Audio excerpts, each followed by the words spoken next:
Hey hunters, skull and crossbones emoji, high voltage sign emoji, welcome back to Anime Fanfic Corner, the only channel on YouTube dedicated exclusively to Hunter x Hunter audiobooks. Today we're diving into another amazing fanfic, right pointing finger emoji, HxH Ryomen. Satoru?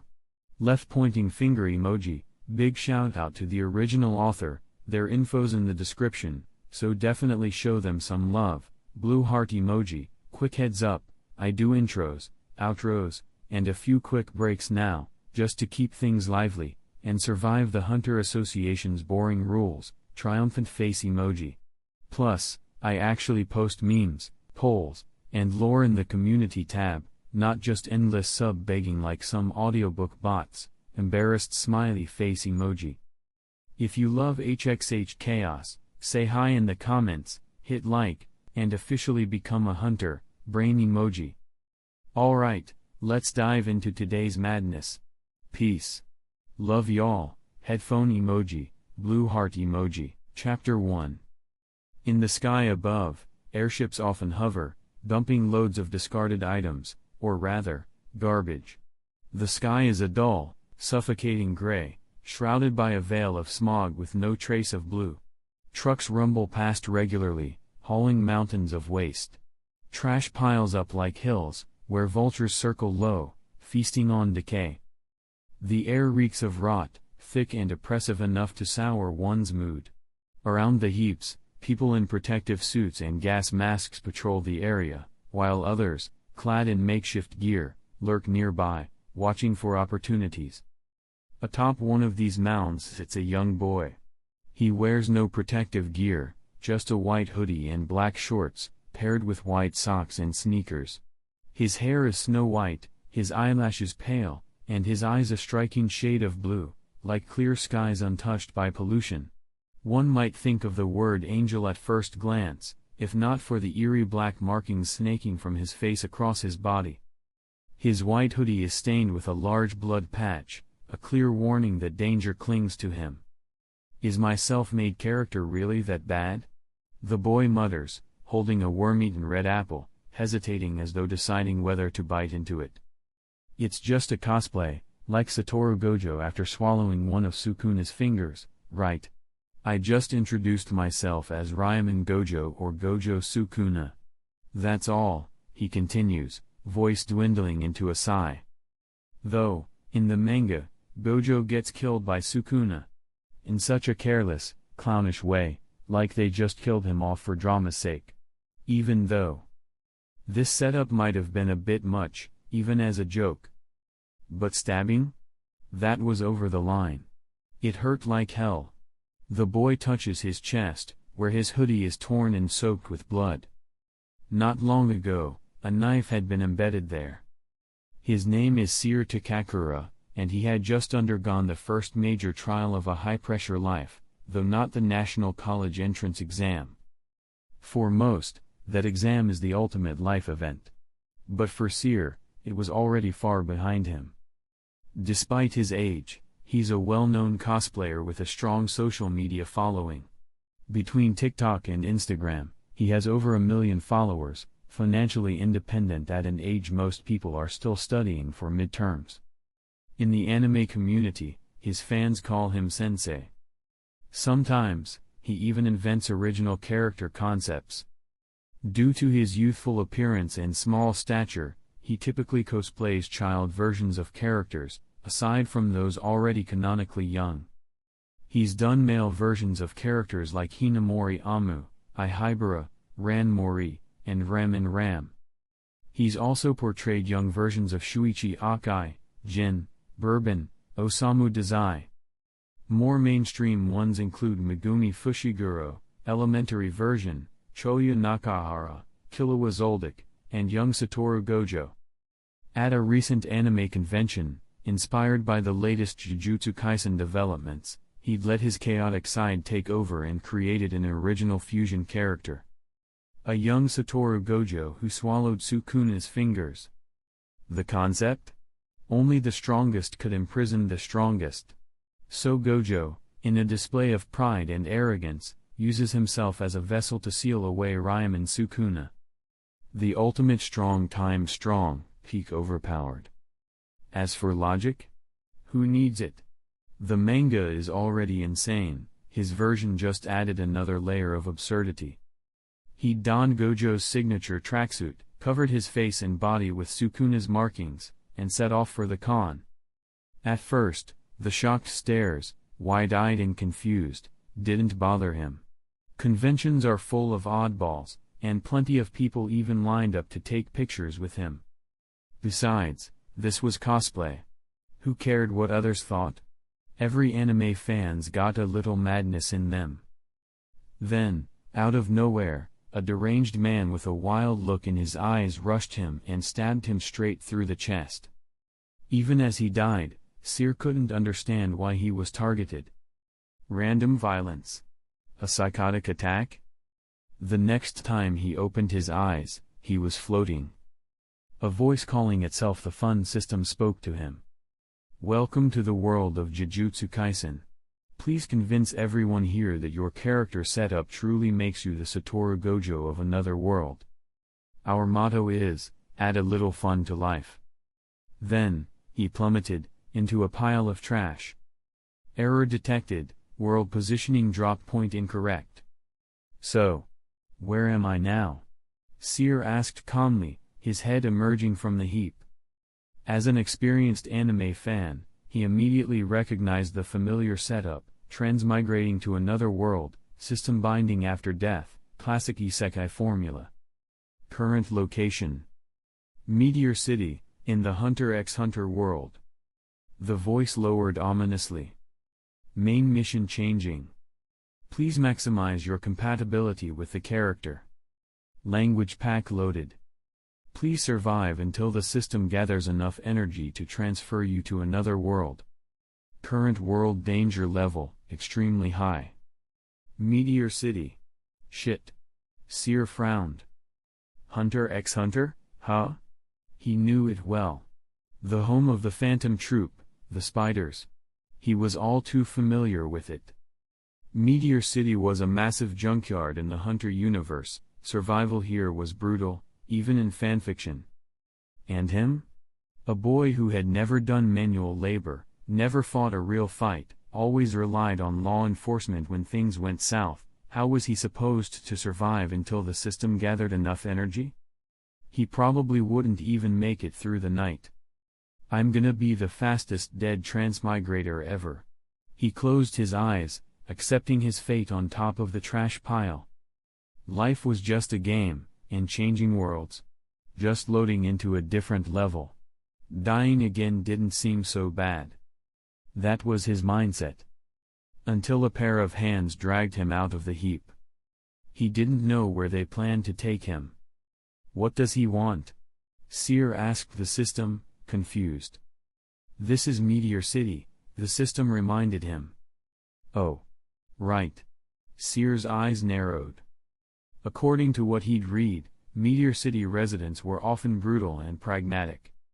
They were probably planning to strip him of his clothes. Maybe even dismember him. Nope. Absolutely not. He could accept death, but not like that.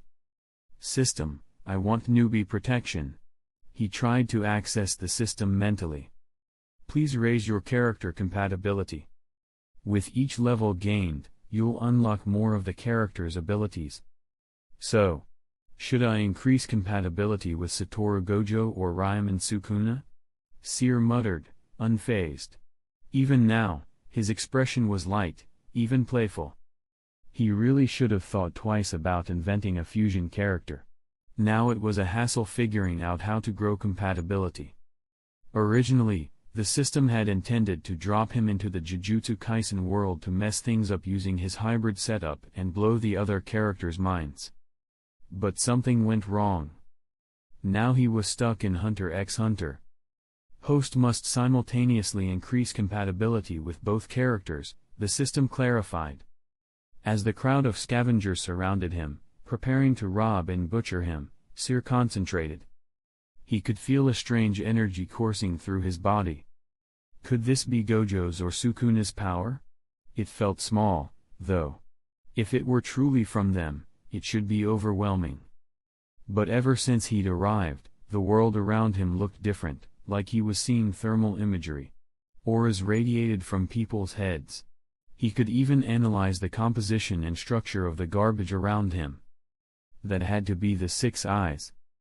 Too much data flooded his mind, random, useless info that made his brain feel like it was drowning. Still, he endured. He had to deal with these thugs first. Evil meets evil. He'd return the favor their way. A killer should be ready to be killed. He decided to try Sukuna's power, not that he knew what would come out. Expression blank, eyes narrowed, he glared at the scavengers closing in. Who gave you permission to look down on me, trash? As his eyes opened, a sudden, invisible slash cut through the air, instantly tearing through several nearby attackers. Blood sprayed. Limbs scattered. A grisly scene took shape in seconds. Current compatibility with Ryomen Sukuna, 10%. Compatibility with Satoru Gojo, 20%. His compatibility with Gojo was higher. Likely due to appearance. After all, he had traveled with his real body. His dyed white hair, expensive body paint, and custom six eyes contact lenses.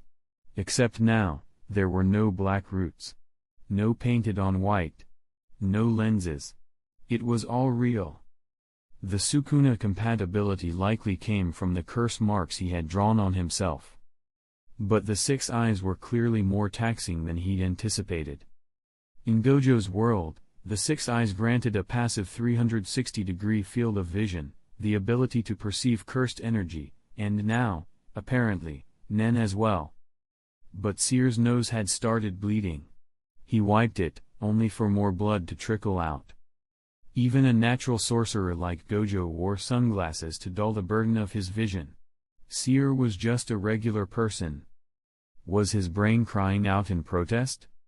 Or was this a sign his compatibility wasn't high enough yet? He leaned his head back, letting the blood run freely, and took a bite of the unblemished side of the worm-eaten apple. "This tastes kinda weird," he murmured, face twisting. "I didn't bite into a worm, did I?" Well, it was an apple pulled from a trash heap. Seemed par for the course. "A worm-eaten apple probably isn't worth eating," he muttered, tossing it aside. The progress bar for the system's energy was still completely empty. Next to it, a small message flashed. When the bar fills with deep red, the system will reopen the transfer channel. Who knew how long that would take? From today on, I'm the strongest. But what should I be called? Ryomen Satoru? Gojo Sukuna? Sukuna Gojo? Seer sat atop the garbage mound, head tilted as he stared into the gray sky, speaking to no one. To boost compatibility with Sukuna, would he have to massacre a whole city? Thousands of lives to climb the meter? That'd make him a full-blown villain. He needed to hold back. He shook the thought away, but he knew one thing with crystal clarity. This was no longer the world he knew. And moral constraints no longer applied. He could do anything now, without restraint. Chapter 2. Even in the original Hunter x Hunter manga, not much was revealed about Meteor City. Even as someone who had read part of it, Seer only knew that Meteor City was divided into 13 districts and governed by a council of elders. The deeper into the city you went, the stronger the residents became, and the better the living conditions. The Phantom Troop was said to live in one of the inner districts. Which one exactly? No one knew. Who were the elders? Also unknown. In short, he knew nearly nothing. However, as Seer wandered through the city, he discovered a few things firsthand. For example, he noticed an inverted cross symbol everywhere, carved into doors, windows, and walls of nearly every building. He recalled that members of the Phantom Troop had similar symbols on their bodies. Krilo, in particular, bore multiple inverted crosses, on his forehead, as earrings, even on the back of his coat. As he walked, his six eyes passively analyzed everything within range: people, buildings, terrain. The sensory overload caused his nose to bleed again. He didn't want to think about how much blood he'd already lost, it felt like more than what he had shed when stabbed. He genuinely feared that he wouldn't die from the dangers of Meteor City itself, but from blood lost due to the burden of the 6 eyes. Holding his nose, Seer grumbled to himself. Despite the filth and chaos, there seemed to be an odd sense of order to the place. Beyond the stinking piles of garbage and the choking air, there was even a forest growing within Meteor City. And children, young, yes, but utterly devoid of innocence. The white-haired boy, his clothes stained with dried blood, strolled down the gritty streets like a curious tourist. At one point, he saw a group of people lining up and walking in a particular direction. They weren't wearing protective gear, just ragged, practical clothing. It made sense, only those near the garbage heaps needed gear. With nothing else to do, Seer quietly joined the line. Before long, a church came into view. It wasn't large or ornate, just a simple, unassuming building. At the entrance, a few figures dressed in black were distributing something. When Seer reached the front, one of them handed him a package and a black inverted cross. "Remember your past, but never speak of it. Do not seek God's grace, nor hope for His salvation. Behind every sanctity lies a den of sin. Only strength, resilience, and an indomitable will can save you. Meteor City rejects no one, everyone has the right to kill, and to be killed. Welcome to Meteor City." After delivering the ritual greeting, the man turned to the next person without another word, silently handing over another package. Seer glanced down at what he'd been given, then quietly walked away. Meteor City wasn't exactly what he had imagined. In his mind, it was supposed to be a lawless wasteland, its people savage and inhumane, living like beasts in chaos. But what he saw was unexpectedly orderly. There was even a church, and the church was feeding people. The black inverted cross clearly symbolized rebellion, perfectly matching the defiant phrases he'd just heard. From what he could tell, the church wielded immense influence in Meteor City, with followers spread across all districts. Its symbol was everywhere. Inside the package were several pieces of bread, a bottle of milk, and 2 bottles of clean water, enough to last about a week, if rationed. Do they hand out food every week? Seer wondered. He got his answer from a Meteor City resident, in exchange for 1 piece of bread. The church distributes supplies every 2 weeks, the boy explained. If you want food the rest of the time, you'll have to find it yourself. You can be a scavenger or a vulture. Or work for the church, dealing with trash. If you're strong enough, you might be accepted into the church or hired by the lords in the inner districts. The local boy, about Seer's age, quickly stuffed the bread into his shirt. Then, he smiled. Whether he saw Seer as an easy mark or a generous stranger wasn't clear, but he continued explaining. Scavengers?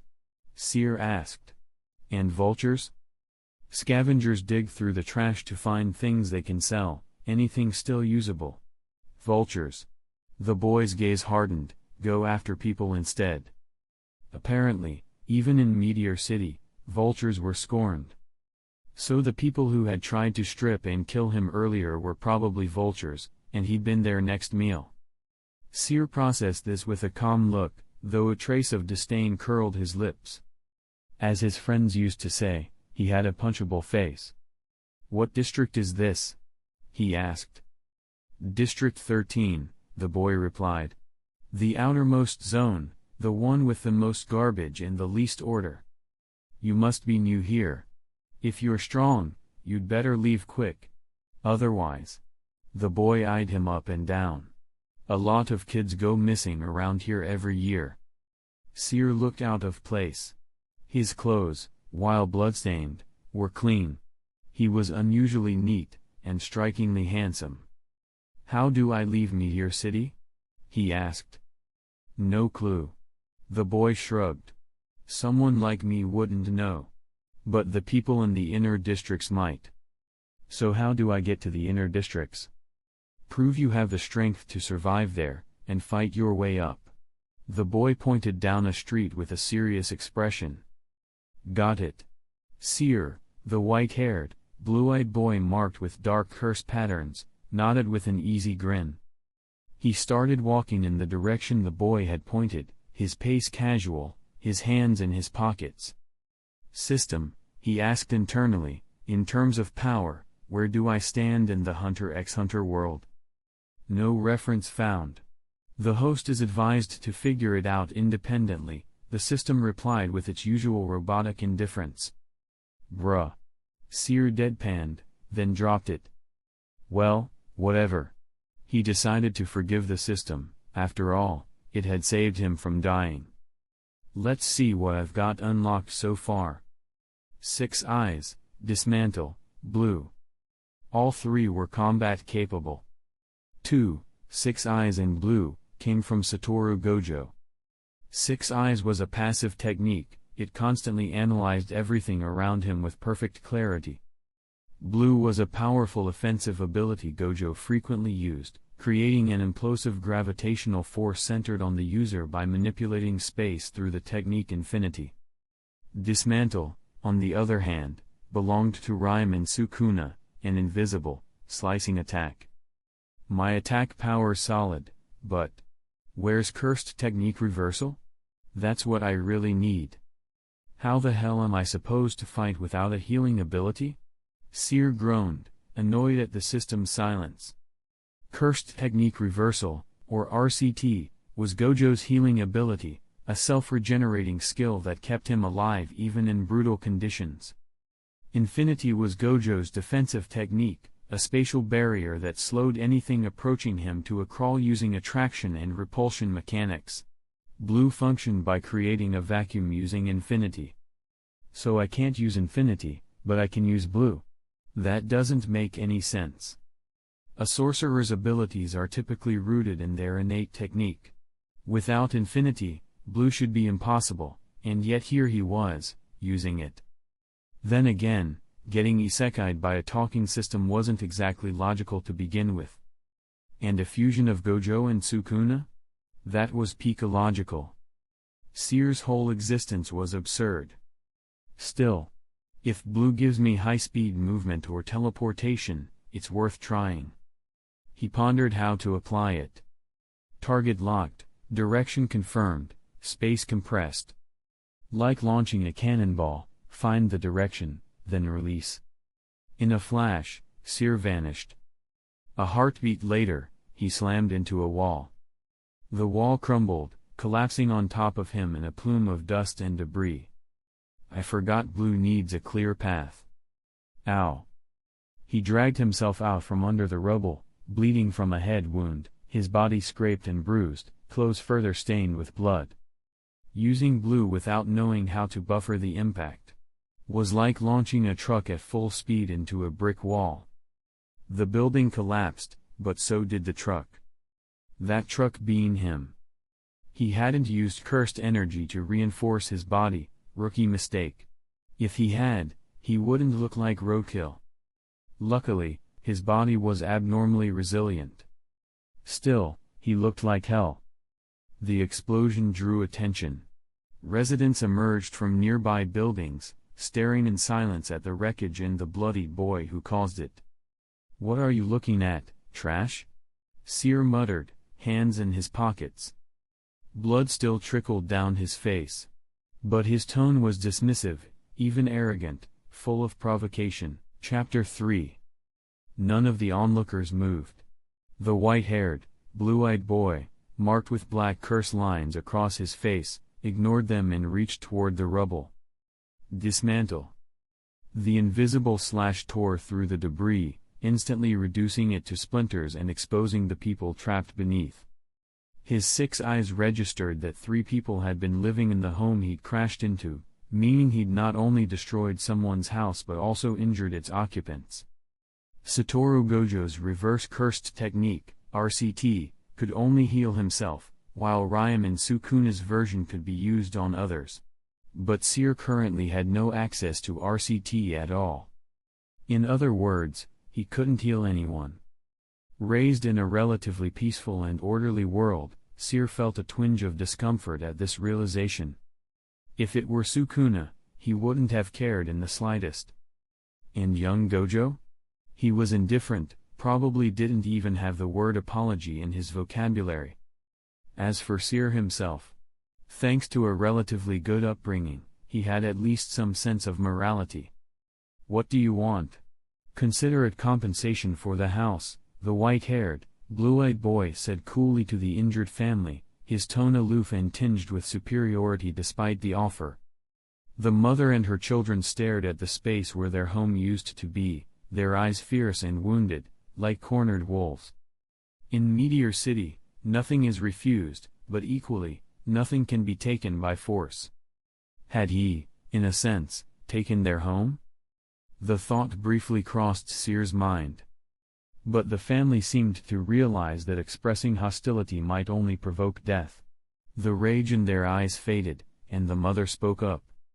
A new house, clothes, and food. Well said, but Seer had none of that. Still, he could offer compensation in another form. Are there any houses around here you'd prefer? He asked, casually gesturing at the surrounding buildings. That one. One of the children pointed. A man stood in the doorway of the indicated house. Noticing their gaze, he instinctively took a step back, then suddenly surged forward, aiming directly for the greatest threat. The blade in his hand glinted as he lunged for Seer's neck. Meteor City residents weren't the type to wait passively for death. Even when faced with power, they fought back. Even if I die, I'll at least. The man never finished his sentence. An invisible blade carved him neatly into 8 pieces midair. Blood sprayed across the ground. Limbs thudded around them. That house is yours now, Seer said coolly, withdrawing his outstretched hand. The black markings on his face gave him a cruel, demonic appearance, and there seemed to be a red glint in his eye. With that, he turned and walked away. His version of compensation was removing an obstacle on their behalf. Fair enough. Once in a more secluded spot, he raised his hand again. Dismantle. Nothing happened. Everything was still. System, why can't I use my abilities anymore? He asked, frowning down at his palm. Cursed techniques rely on cursed energy. Host's cursed energy is currently insufficient, the system replied. So, in essence, he had powerful skills, but not enough cursed energy to use them. Like a video game character with high-tier skills but an empty mana bar. How am I supposed to fight like this? Seer muttered, expression turning cold as he imagined being killed in battle simply because his energy ran dry. One use of blue and 2 dismantles had already emptied his reserves. That was way too short. At the very least, couldn't the system have given him Gojo and Sukuna's actual cursed energy levels? He was planning to fight his way up to District 1, and he hadn't even properly started, already scraping the bottom of the barrel. Cursed energy will gradually regenerate over time. Do not expect to be invincible from the start. This world has rules. While you've gained immense potential, you are still subject to the limitations of this reality, the system added. In other words, he couldn't cheat the system just because he had op abilities. The system provided the framework, Gojo and Sukuna's abilities stacked onto one body, but unlocking that potential was entirely on Seer. There's really no way to turn off the passive effects of the 6 eyes. My head is killing me, Seer grumbled. In Jujutsu Kaisen, even Satoru Gojo needed a constant sugar intake to keep up with the energy drain of the 6 eyes. And apparently, so did Seer. But he hated sweets. He'd once eaten so much chocolate that he got a cavity, and because he hated hospitals, he endured the pain for 2 weeks until his face swelled so much he couldn't hide it. He'd sworn off sweets ever since. Maybe now I can eat sweets freely. Maybe I won't get cavities anymore, he muttered. The system went silent, playing dead. Seer fumbled with cursed energy, trying to draw it out. He noticed it was recovering, slowly, but steadily. That offered some peace of mind.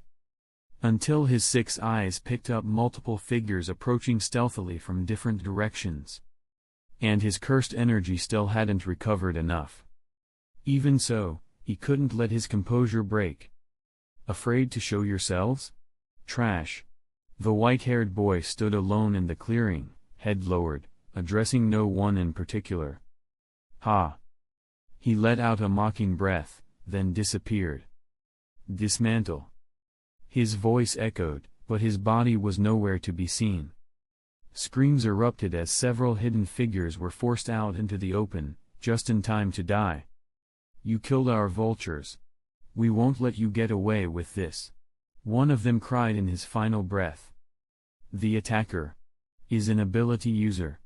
We need back. The message was cut off as the speaker collapsed. The 6 eyes caught the incoming wave of reinforcements rapidly closing in from all directions.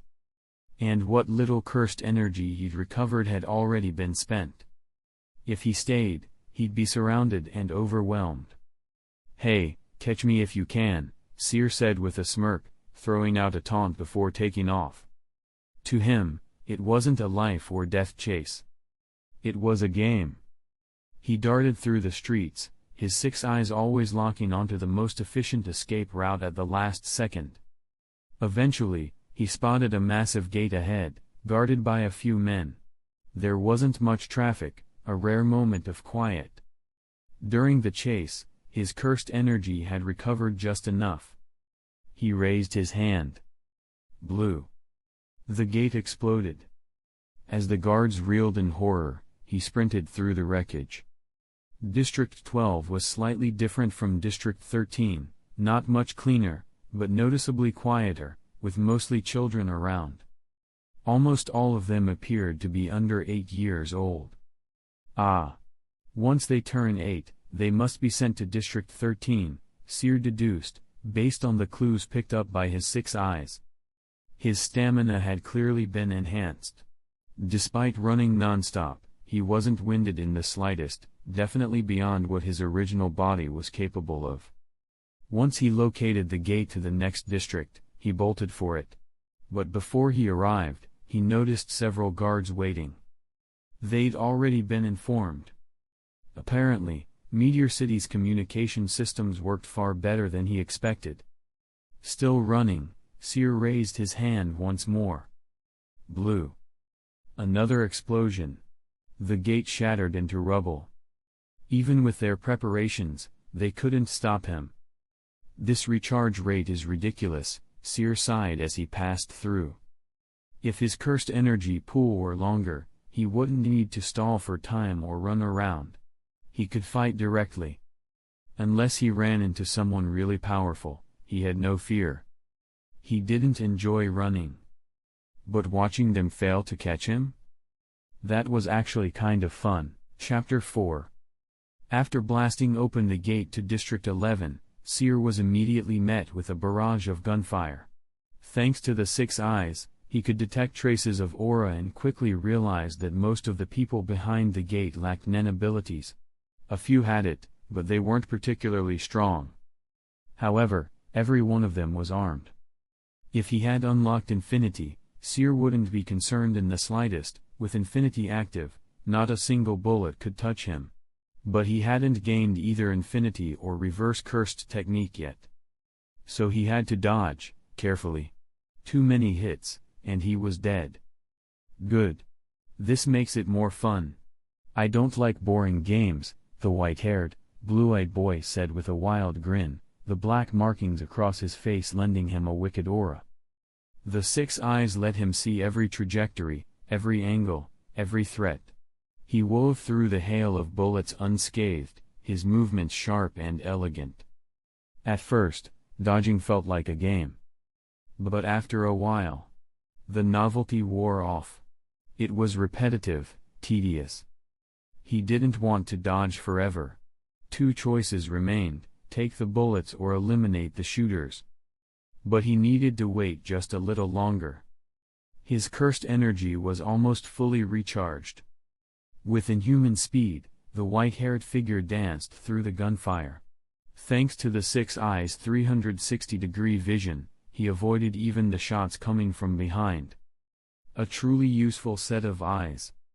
But also exhausting. The mental strain of the 6 Eyes was worse than he'd expected. His head throbbed as if someone were grinding a saw into his skull. And the nosebleeds, constant and irritating, forced him to wipe his face with his sleeve again and again. Annoying. He bit his tongue, swallowed the blood pooling in his mouth. And felt it, the surge of cursed energy. His grin widened, sharp and mad, as he raised his hand. Blue. Dismantle. Blue. Without pause, he unleashed 2 lethal techniques in rapid succession. Most of the enemies died instantly. Some were eviscerated by blue, their bodies ripped apart by gravitational collapse. Others were bisected by invisible slashes from dismantle. The third use of blue wasn't offensive, it was for movement. He broke through the encirclement and charged into District 11. Then came District 10. Then 9. Then 8. His already pale complexion grew even paler. His body was riddled with cuts and gashes. His once white hoodie had become soaked, nearly black with blood. TCH. Persistent pests. He glanced down at the inverted pentagram now burned into the back of his hand, his tone full of irritation. One of his last opponents had carved it into him just before dying. A tracking mark. He hated being branded by others. District 2. The architecture here was pristine, resembling luxury homes from the outside world. Gardens, fountains, clean streets. A different world. Inside one lavish mansion, quiet conversation was underway. I heard there's a new ability user causing a ruckus in District 13. Oh? He's already reached District 7, blowing through gates by force. Meteor City's layout, 4 lower districts, 6 middle, and 3 upper, 13 in total. Reaching District 7 meant the intruder had already penetrated into the middle tier. How powerful is he? The vultures sent 600 to capture him. They failed. Were they all ability users? No. Meteor City had over 8 million residents. The Vultures, one of its criminal organizations, numbered over 10,000, with about 70% stationed in the lower 4 districts. As for the upper 3? The Vultures had no presence there. To the elites, the Vultures were irrelevant, pawns of the slums. It's gotten noisy. Tell the Vultures to quiet down. And try to recruit that ability user. If he refuses? Kill him. He's caused enough trouble. The voice was calm and condescending, a superior addressing a servant. Understood. Boom. An explosion tore through the building. The blast bathed the shadowy room in sudden daylight as flames licked the edges of the hole. The man in the shadows froze, stunned. What just happened? His shock quickly turned to rage. Who dares? Who indeed? The intruder from District 7. He's reached. District 2, the subordinate interrupted, eyes wide. Their own district. Where's the council? They're just going to ignore this? The man barked, pulling out a firearm and scanning the window. But he couldn't see anything. Council agents are en route, the aide said nervously. He's already at the gate to District 1. The man shouted, pointing furiously. Sure enough, the gate exploded a moment later, identical to the destruction of their own home. It's been years since I've seen something like this. The man said darkly, letting out a low, bitter laugh. The last time someone dared to challenge the districts this openly was over a decade ago, a group of young Nen users who fought their way up from the lowest sectors, even wiping out several prominent families in District 3. And now? Those same individuals held untouchable power there. This might not be so bad, the subordinate said carefully. A new, strong ability user could shift the balance. The vultures chased him all the way up here. His strength alone gives him the right to exist in the upper sectors. But the vultures? They'll be the ones blamed for this chaos. Humph. You're right, the man admitted. Let's get moving. The council might be ready to redistribute power. Maybe this time we take a bigger piece. Elsewhere, the gate to District 1. So, this is District 1. Seer muttered, stepping through the ruins. His 6 eyes scanned the environment carefully. Every passage was guarded by Nen users. But not one had stopped him when he broke through. From District 13 to District 1, he'd fought non-stop. Strangely, he hadn't faced a real challenge. Only the vultures had pursued him, and by District 5, even they had begun to fall back, content to watch from the shadows. Seer took advantage of the lull and pushed ahead to District 1. There were still eyes on him, but none dared act. Interesting. When are the ones in the shadows going to make their move? District 1 was almost serene. No garbage in sight. Instead, elegant houses, clean sidewalks, well-dressed citizens. Children played openly, laughing, carefree and well-fed. At every street corner, men dressed like priests stood guard, perhaps maintaining order. It was a stark contrast to the chaos of the lower districts. No exit in sight. Seer scanned the horizon again with the 6 eyes.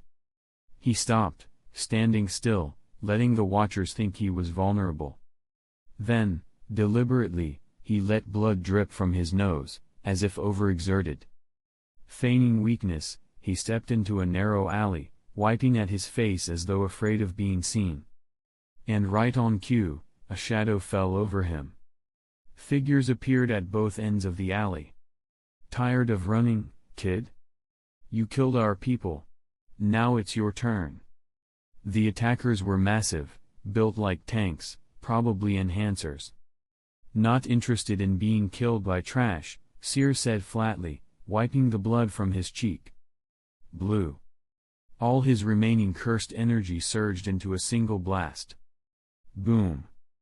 The compressed gravity shot forward like a cannon, launching the enemies through buildings and gouging a trench into the street.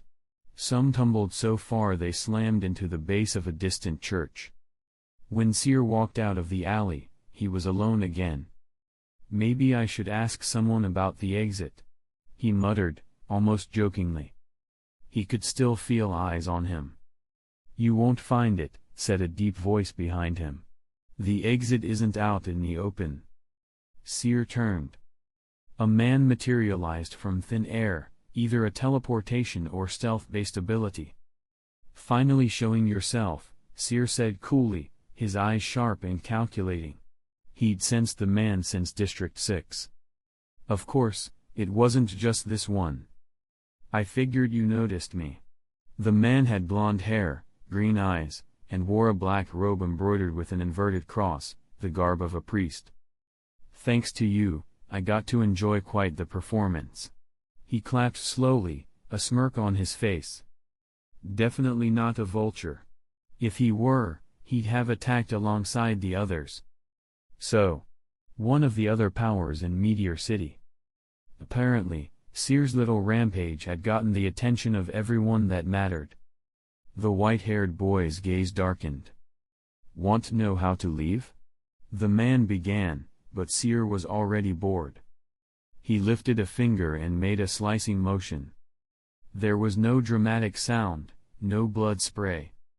But thin red lines appeared across the man's body. Dismantle had landed.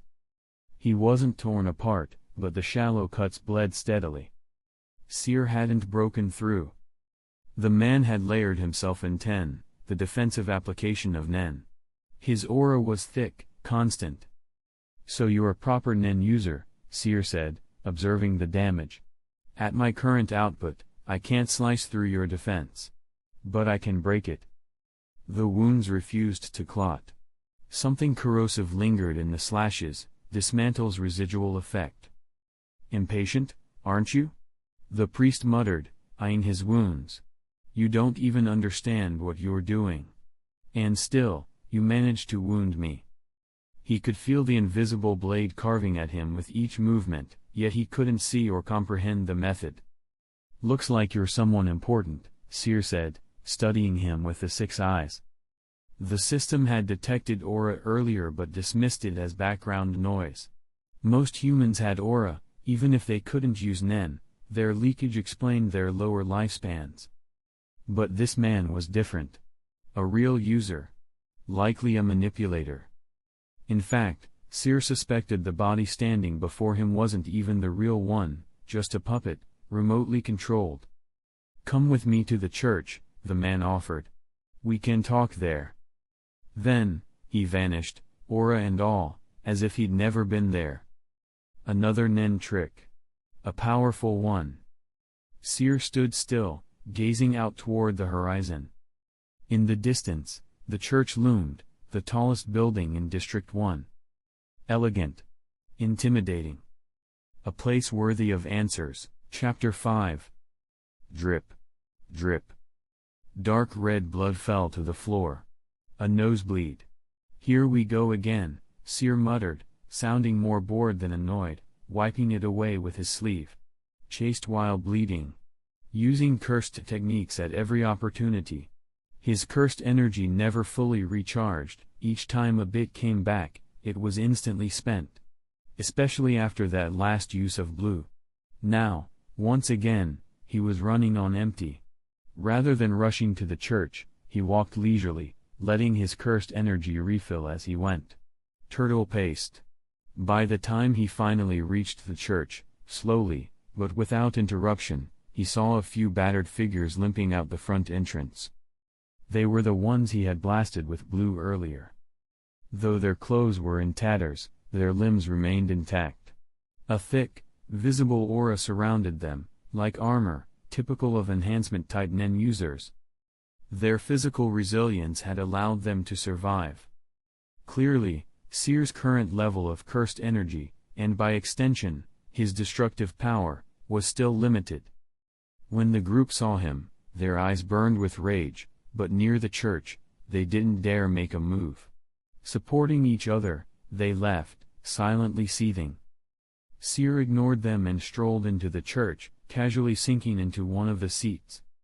He reached over and grabbed some fruit and snacks from a nearby table. In the lower districts, these would have been considered luxury items. Here in the upper districts? Commonplace. Sugar replenishment. Sugar replenishment. Sugar replenishment. If he didn't get sugar into his system soon, he'd lose all interest in conversation. Hypoglycemia was no joke. Even now, sitting inside the church, his 6 eyes scanned continuously, capturing every visual detail. It never shut off. So long as Seer lived, it remained active. An endlessly passive, endlessly exhausting ability. Troublesome. There were no religious idols anywhere in the church, though it was full of people. Their clothing varied, but every individual bore an inverted cross, either as a tattoo or accessory. And according to the 6 eyes, everyone in the building was a Nen user. Every last one of them carried at least one firearm. Some carried more. Clearly, Meteor City was not lacking in weapons. He vaguely remembered reading an old theory online, something about Meteor City secretly dealing with the Mafia. Judging from what he was seeing, that theory was probably accurate. What do you want to talk about? Having finished off the sweets, Seer finally felt human again. His voice was relaxed now, even pleasant. You were probably betrayed and dumped here in Meteor City, weren't you? The man in priest-like robes asked, sitting beside him. Seer didn't answer, just hummed, noncommittal. Why did this guy think that?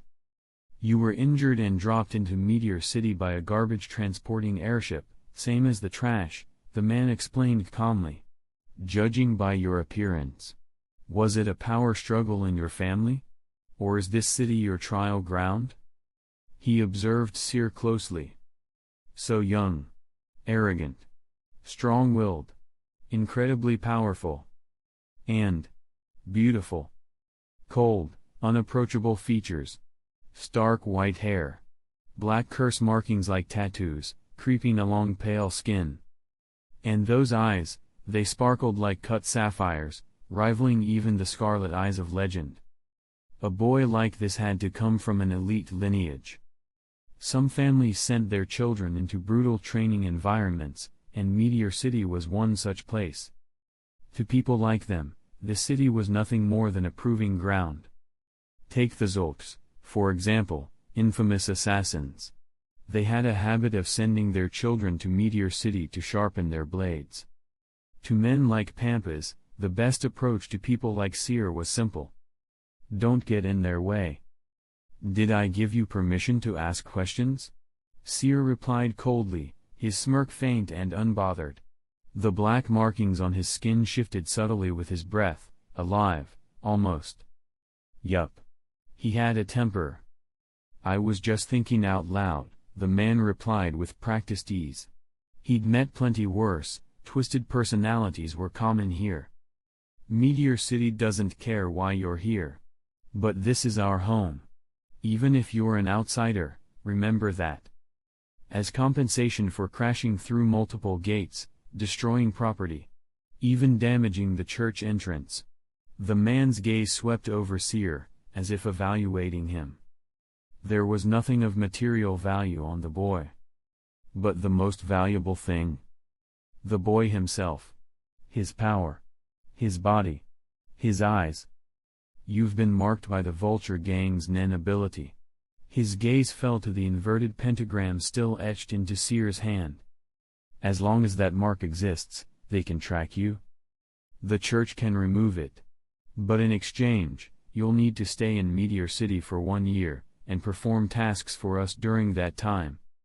The man, Pampas, as he would later introduce himself, smiled as he made the offer. Fine. But when the year's up, you'll get me proper ID papers so I can leave Meteor City. Seer leaned back in the pew, completely uninterested in negotiating. He hated the mark. He wanted it gone, yesterday. And once he left this place, he'd need identification to move freely in the outside world. Plus, he needed time. Time to grow stronger. Staying in Meteor City wasn't a bad move. The world of HxH was full of monsters. He needed preparation. His 6 eyes had already revealed the Nen levels of everyone in the church, most of them had reserves several times greater than his current cursed energy. It was exhausting to analyze, and he could already feel another nosebleed threatening. Unacceptable. He refused to let it happen in front of them. They might have greater reserves, sure, but Seer didn't feel fear. If anything, he felt excited. Deal, Pampas said casually, ignoring Seer's posture of superiority. I'm a member of the Council of Elders, responsible for overseeing District 12. He paused. Pampas. As for me, just call me Seer. Seer DeVille. The white-haired boy tilted his head slightly as he offered the alias in a soft, detached tone. Seer, from the French ciel, meaning sky. An international kindergarten teacher had once given him that name. As for DeVille, well, he made that part up. Welcome to Meteor City, Seer, Pampas said, voice smooth and vaguely patronizing. Church members have individual housing. Someone will escort you shortly. You'll also receive fresh clothes. We hope you can start work tomorrow. So polite. So transactional. Beneath it all, though, blatant exploitation. Short on staff, huh? Seer asked, rising to his feet with no enthusiasm whatsoever. Only a fool looked forward to doing someone else's dirty work. I simply hope you'll start showing your value sooner rather than later, Pampas replied with a diplomatic smile. Definitely trouble. Seer said nothing more. He followed one of the church members to District 3, where an empty residence awaited. No matter how strong, ability users can only live in District 3, the escort explained. District 1 is reserved for council members. District 2 belongs to the founding families of Meteor City. Your housing depends on your work assignment. But as part of the church, you'll have access to all districts except District 1. Any unoccupied home is fair game. Meteor City had existed for nearly 1,000 years. Of course families had risen here, old, powerful, entrenched. Seer didn't reply. He simply carried his generous church-issued supplies into his new temporary dwelling. The exterior was clean and stylish, but the interior was minimal, basic furniture, no decoration. But it had running water and a stocked pantry. That was more than enough. Seer wasn't picky. Anyone who could sit comfortably on a garbage heap wasn't going to complain about a sparsely furnished home. He filled the sink, washed himself thoroughly, changed into fresh clothes, and erased any trace of blood, grime, or unfamiliar scent. Then he collapsed onto the bed. A long day. Stimulating, to say the least. But as always, before sleeping, Seer made a habit of reviewing the day's events. I can currently use Dismantle and Blue as attack techniques. Blue also works for high-speed movement. But they consume a lot of cursed energy, and I can't use them repeatedly. The 6 eyes lets me see Nen flows. My physical condition's decent. But my attack frequency is limited. My reaction time isn't ideal. And I don't have the skills to handle close quarters combat. Lying there, eyes closed, he mapped out the gaps. He needed to increase cursed energy reserves, improve movement and reflexes, develop hand-to-hand combat ability. So far, his potential was high. But if someone got close, and he was out of cursed energy, he was dead. He still had a long way to go. Chapter 6. The clothes provided by the church were extremely simple. How simple? Just a loose tank top and a pair of shorts that looked like they'd come from an old man's drawer. Oh right, come to think of it. All the children Seer had passed through the earlier districts wore similar outfits. Why? Fabric conservation?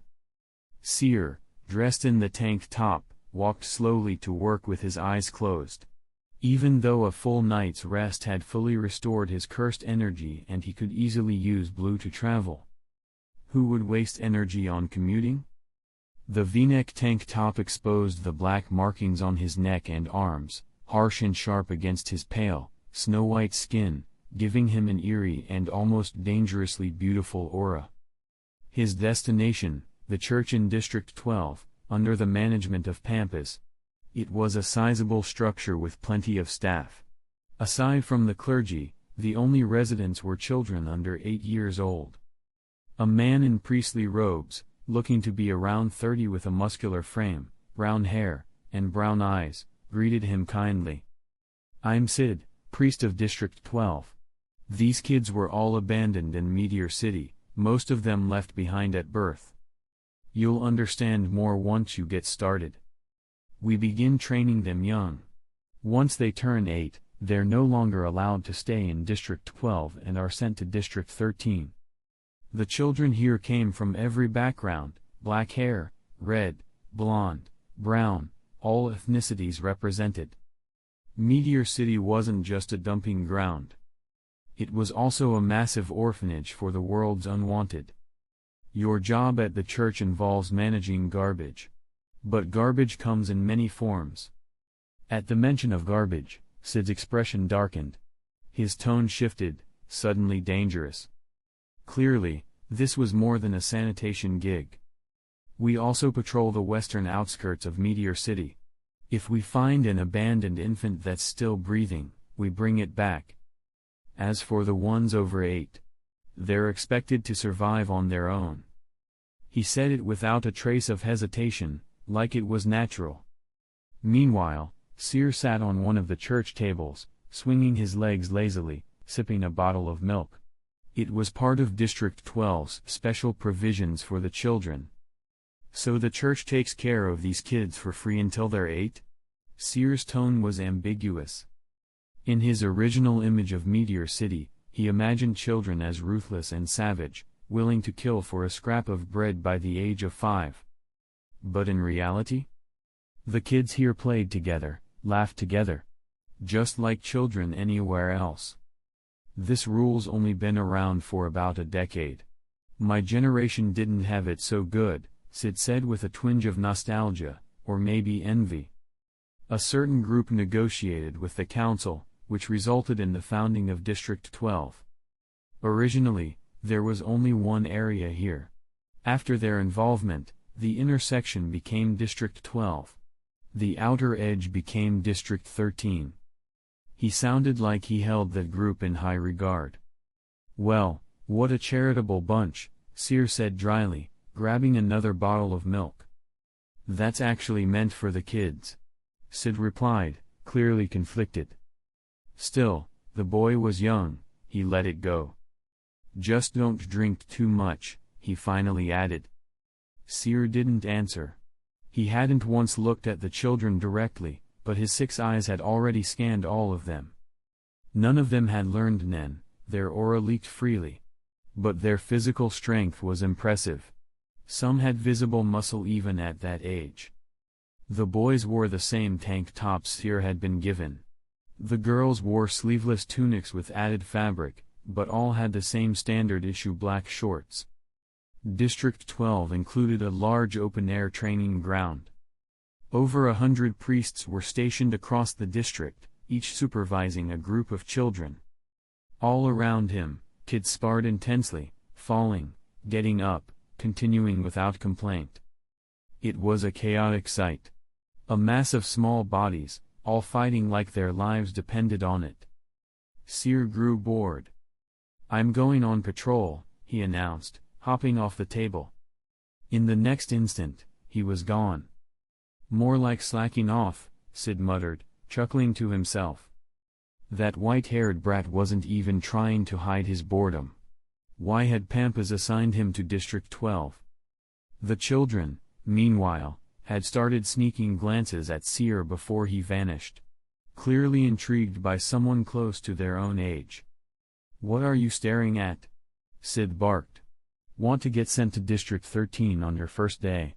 Then get back to training. Instantly, the atmosphere snapped back into shape. Seer didn't go to District 13 right away. Instead, he wandered around Meteor City at his own pace. The gate he destroyed yesterday had already been replaced, seamless, as if nothing had happened. The residents weren't shocked. They passed by him without so much as a glance, going about their routines. There was something eerie about this place. An atmosphere of apathy. Of cold, ingrained detachment. Which district is the Phantom Troop in? Seer murmured, walking slowly through the trash heaps of District 13. Around him, workers in protective suits sorted through waste. Occasionally, he saw bodies. Infants, newborns, umbilical cords still attached, discarded among the garbage. Dead on arrival. The workers didn't react. They'd seen too many. Still breathing, one said, holding up a weakly squirming infant. His tone was flat. Lifeless. As if he were sorting metal scrap. Take it to District 12, another replied, handing the baby to Seer, who stood nearby, clearly not a worker. No suit. No tools. No intention of helping. He was just watching. Wandering. Gazing blankly at sky, ground, and trash. When the baby was offered to him, he didn't reach out. Instead, he frowned. As if it were something disgusting. What, I'm supposed to eat it? He smirked, licking his lips as if contemplating it. He looked inhuman, like a beast in human skin.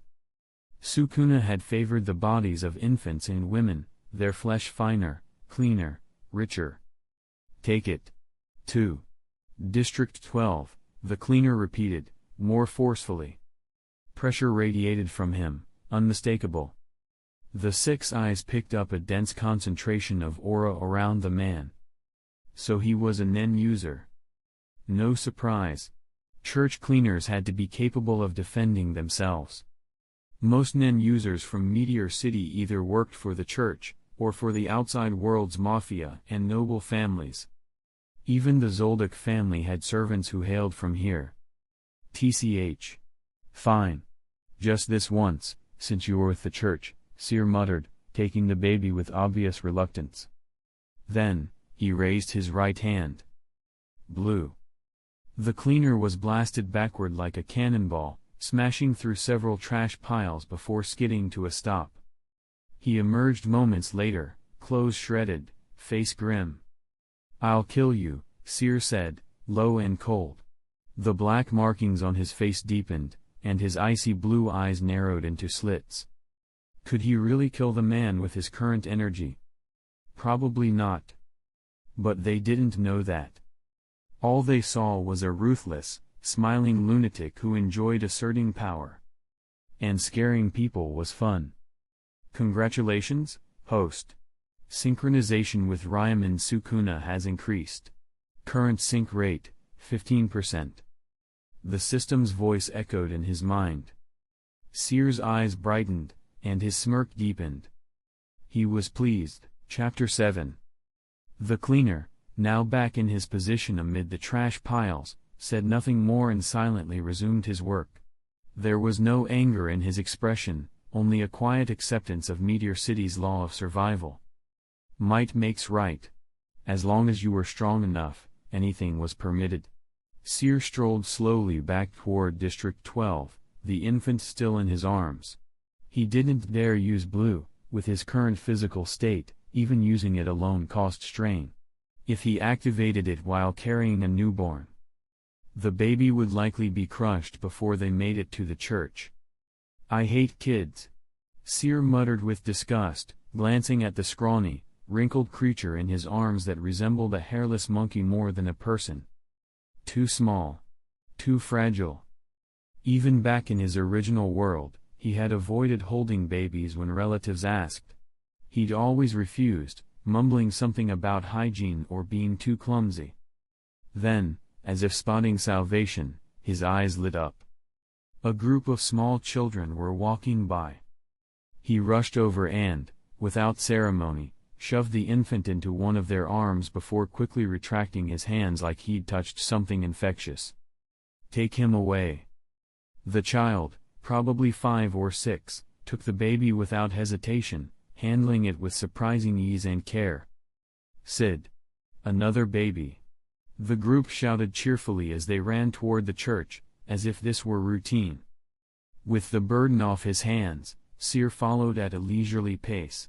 Inside, kids were still training in groups, some resting off to the side, sweaty and playing around. "Take him to the nursery," said Sid, the brown-haired, brown-eyed priest who looked more like a retired boxer than a man of faith. Sitting cross-legged on the floor, he opened his eyes and gestured toward a corridor. The church had a dedicated nursery with over 100 infants. Older children lived in unused houses scattered across the district. So long as they remained in District 12, they were safe, no one would harm them. "Okay." The kids responded cheerfully, carrying the baby toward the nursery. To them, he was just another sibling. So, garbage sorting really just means organizing trash? That's boring. Seer stood in front of Sid, giving his muscular frame an appraising look. He reached out, poking him here and there like a curious tourist. "You've got some real strength there." A lazy compliment. Another enhancer, maybe? His Nen reserves weren't bad either. Seer thought that if he hit Sid with blue, the guy might not even flinch. Just another hidden monster in the hunter world, and Meteor City had plenty. "Are you done touching?" Sid asked, trying to remain calm, though his brow twitched. Where was this kid's sense of boundaries? "Just a few pats. Don't be stingy." Seer pulled back his hand and shrugged. "If you've got a body like that, it's your job to stand still and let people admire it." Sid was speechless. How had this walking headache ended up in District 12? It had been years since someone grated on his nerves this much. Then, From the entrance of the church, a cheerful voice rang out. "Yo, Sid. Playing with your kids again?" A blond youth entered, accompanied by a towering, scar-faced man built like a tank. 2 others followed behind them, carrying massive bags of supplies. "Back again, delivering for everyone? How long are you staying this time?" Sid asked warmly, clearly familiar with them. Seer, unbothered, helped himself to the supplies. "Candy? Grab a handful. Milk? Down it. Apple? Munch. Bananas? Take 2. Out of the corner of his eye, Sid watched the white-haired menace pillaging like a starving bandit. His molars ached from how hard he was clenching them. "Seer, enough with the snacking," he muttered through a forced smile. "Who are they?" Seer asked, ignoring the scolding as he bit into an apple. A blonde, green-eyed youth in martial arts gear. A 2.5-meter tall man with a lion's mane of spiky hair and a face full of scars. They looked familiar. Different in real life than in animation, sure, but distinctive enough. "Shanark and Uvogin," Sid answered. "They're members of the largest group funding District 12. They visit Meteor City once a year and stay only a few days. You're lucky to have caught them." "Oh. So they fund District 12. Seer nodded, seemingly calm. "But inside." "Wait. The Phantom Troop funds District 12. "The Phantom Troop. The Spider. 13 members, each bearing a numbered tattoo. Murderers, arsonists, thieves, A-rank criminals. And now, apparently, part-time charity workers. A group of wanted mass murderers quietly raising orphans." He must have missed that in the manga.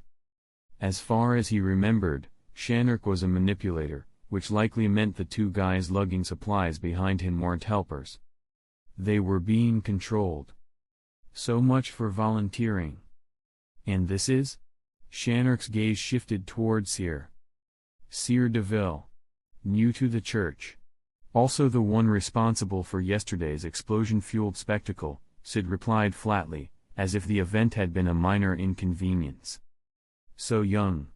Are you even 12? Shanark asked with a disarming smile. He looked warm, like a good-natured older brother. But Seer knew better. "You don't look much older than me, Blondie." He bit into the apple with a snap. "Baby face." "Ahem." Sid cleared his throat sharply, silently urging Seer to be more respectful. These were the people funding District 12, after all. "I'll take that as a compliment on my youthful appearance," Shanark replied easily. "Heard the vultures were after you yesterday. Shame we missed the fun. We don't really get along with them either." A lie. Smooth and practiced. The Phantom Troop had no dealings with the vultures.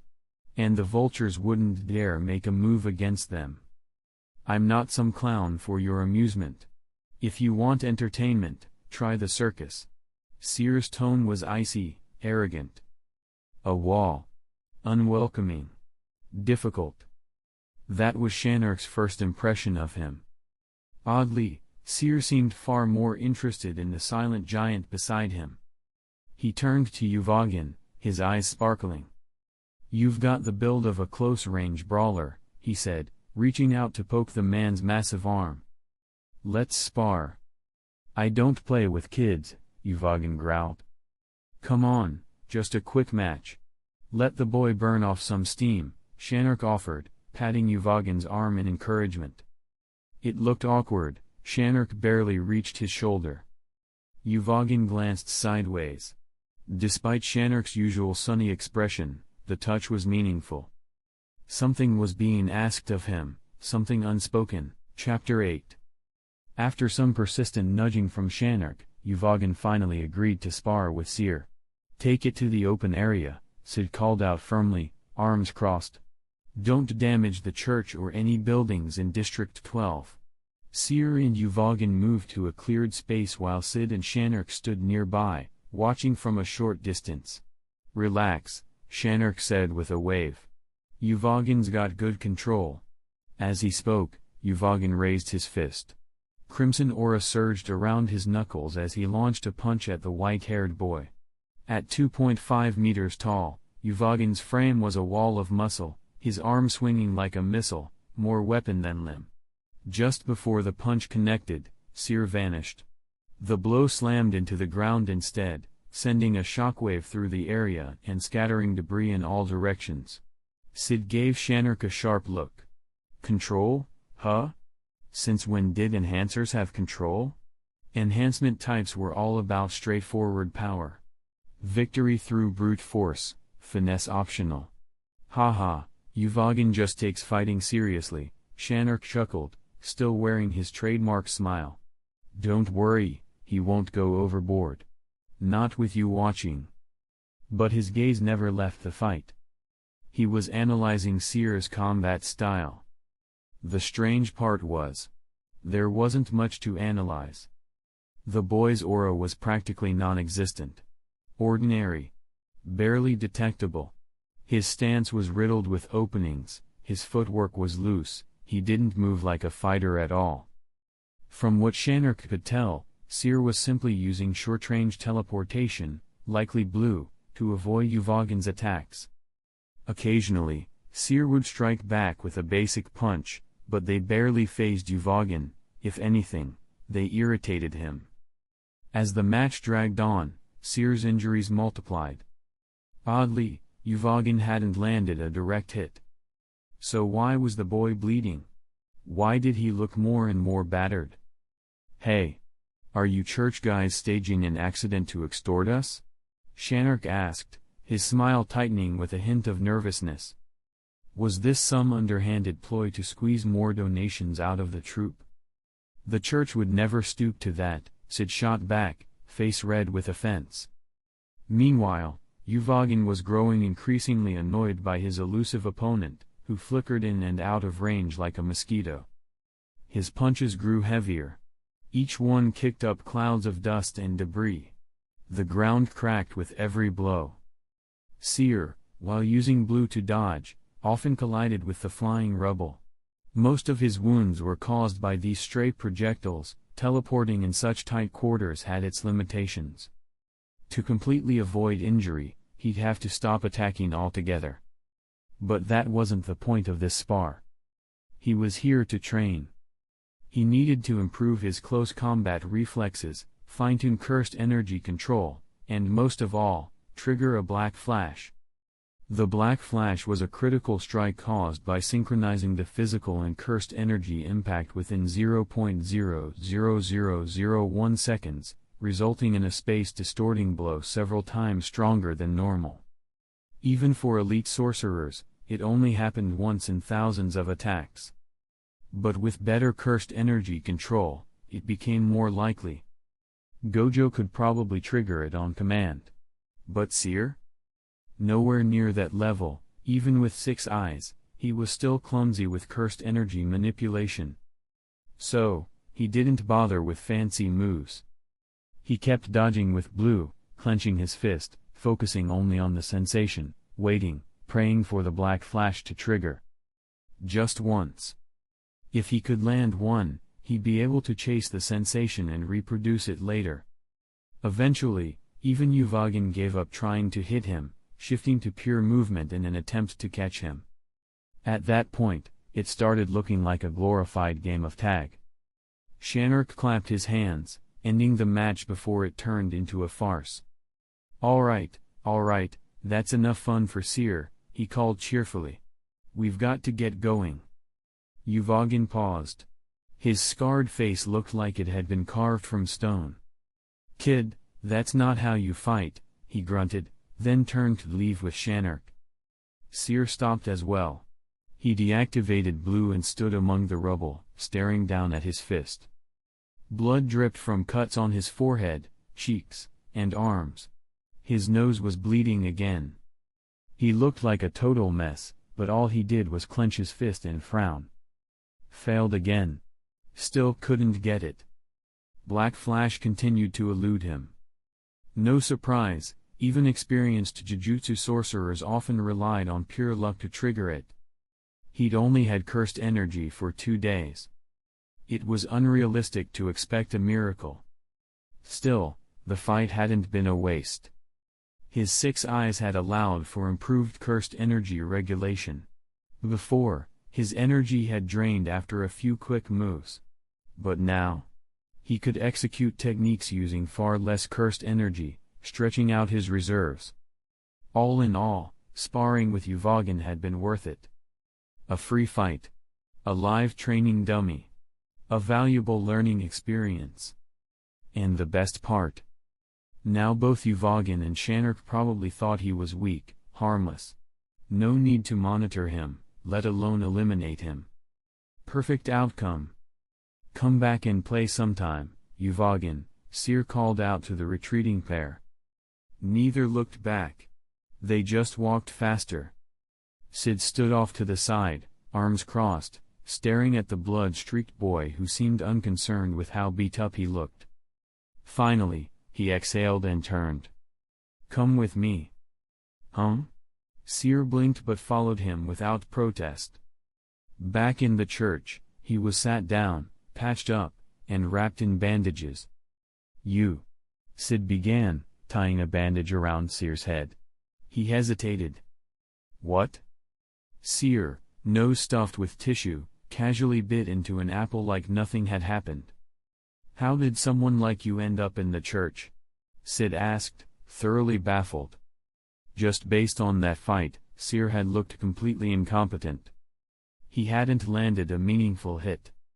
Uvogin hadn't even touched him, and yet he was battered like he'd been run over by a boulder. How had someone with that level of skill been allowed to join the church? And it wasn't just anyone, Pampas himself had brought him in. Pampas isn't your dad, is he? Sid muttered. I mean, age-wise it's not impossible. Though he's blonde and you're white-haired. Maybe you take after your mom. Sid was now mentally crafting an elaborate family tree to explain what couldn't otherwise be explained. You're definitely an enhancer, Seer said flatly, like he was pointing out the sky was blue. Everyone knew enhancement types weren't exactly known for their intellect. In other words, he was calling Sid a bit slow. You're the enhancer. Sid shot back, eyes narrowing. Still, he wasn't wrong. Seer didn't feel like a manipulator or transmuter. Maybe an emitter? Emitters and enhancers were often grouped closely, simple powers, straightforward thinking. Seer, meanwhile, just sat there chewing his apple, calmly thinking through the possibilities. Chapter 9. Did you figure out that kid's abilities? Shanark asked as he and Uvogin made their way back to the troops' hideout. The 2 manipulated lackeys had already been released, now it was just the 2 of them. Aside from teleportation, I didn't see anything worth noting, Uvogin grunted. His strength isn't impressive either. Hard to say if those scavengers are just too weak, or if the church's standards have really gone downhill, Shanark added, casually folding his hands behind his head as they walked. As they entered the troops' base, the usual scene awaited them. Krollo sat calmly reading a book. Finks and Pakinota flanked him like shadows. Maki was off by herself, threading a needle. Phaeton and Finks were in the middle of a board game. Franklin and Nobunaga sat nearby, quietly chatting. You're back late. Something happened on the way? Franklin asked, glancing up. Ran into a kid from the church. Sparred with him a bit, Uvogin said as he sat down cross-legged beside them. As for details? Not worth recounting. Kid from the church? Krollo looked up from his book. The one with abilities from yesterday? How strong is he? The troop hadn't been in Meteor City the day before, they were scattered across the globe, as usual. Members only gathered for major operations. Even today, not all were present. This visit was short, just long enough to drop off supplies for their fellow Meteor City natives. After all, the troop wasn't the only faction supporting the city. He's good at running away, but that's it, Shanark replied, taking a seat beside Phaeton. Didn't see anything special. Got it. No need to worry about him, then, Krilo said, turning his attention back to the pages in his hands. Silence returned, thick and familiar, the quiet trust of killers. Back at the church in District 12, Sid stood with his arms crossed, scowling at the white-haired boy lounging nearby with an apple in hand. Starting tomorrow, you're training with the other kids. Seer paused mid-bite and looked up. Those pale blue eyes, hazy and unreadable, always made Sid feel like he was being stared at from inside a blizzard. Sid braced for a complaint. Instead, Seer spoke calmly. Their training's too easy for me. It wasn't arrogance. His tone was cool, analytical. His body was already in peak condition, but he hadn't fully explored what it could do. Like holding a treasure chest without knowing what was inside. He needed training to unlock it. His fight with Uvogin had been half-hearted, just bare punches, low-output cursed energy, testing for a black flash. Of course Uvogin thought he was weak. If he had gone all out and flattened him, well, where's the fun in that? Fighting shouldn't be boring. Sid narrowed his eyes. Fine. I'll contact Pampas. He pulled out a phone and made a call. Phones exist in Meteor City. Huh. Seer raised an eyebrow. Made sense. It might be a wasteland of discarded people, but it wasn't cut off from the world. Someone had to be feeding it intel and tech. The call connected quickly. Lend me sap for a bit, Sid said without preamble. What are you trying to get him to build now? Pampas replied, voice lazy. I'll send him over. Oh, and that new kid. He's not your son, right? Sid added suddenly, the question finally escaping his mouth. Are you insane? Pampas asked coldly. A pause. You've been working with kids too long. It's rotting your brain. The line disconnected. Sid stared at his phone, a sheepish grin on his face. Across from him, Seer smirked, a knowing, amused look, but didn't say a word.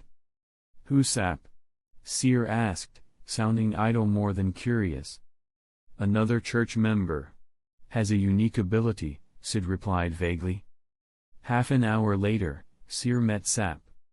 He wore priest robes like the others, but stood out immediately, 2 meters tall, rippling with muscle, and bald as a cue ball. He looked like someone who should be body-slamming sinners, not preaching forgiveness. Hey Sap, sorry to call you out again. This time, it's not for me, it's for the kid, Sid explained, gesturing to Seer. Sap looked at Seer, then at Sid. Like you? Start with 20 kilos, Sid mused. Sap pulled a handful of black iron rods from inside his robes and, with bare hands, bent and forged them into rings. Hands out, he instructed. Seer complied. Sap clasped 2 black rings around his wrists, and his arms immediately sank. Foot, Sap said. Seer lifted a leg. 2 more rings were attached. Each one weighed 20 kilograms, meaning he was now carrying 80 kilograms on his limbs. Roughly 176 pounds.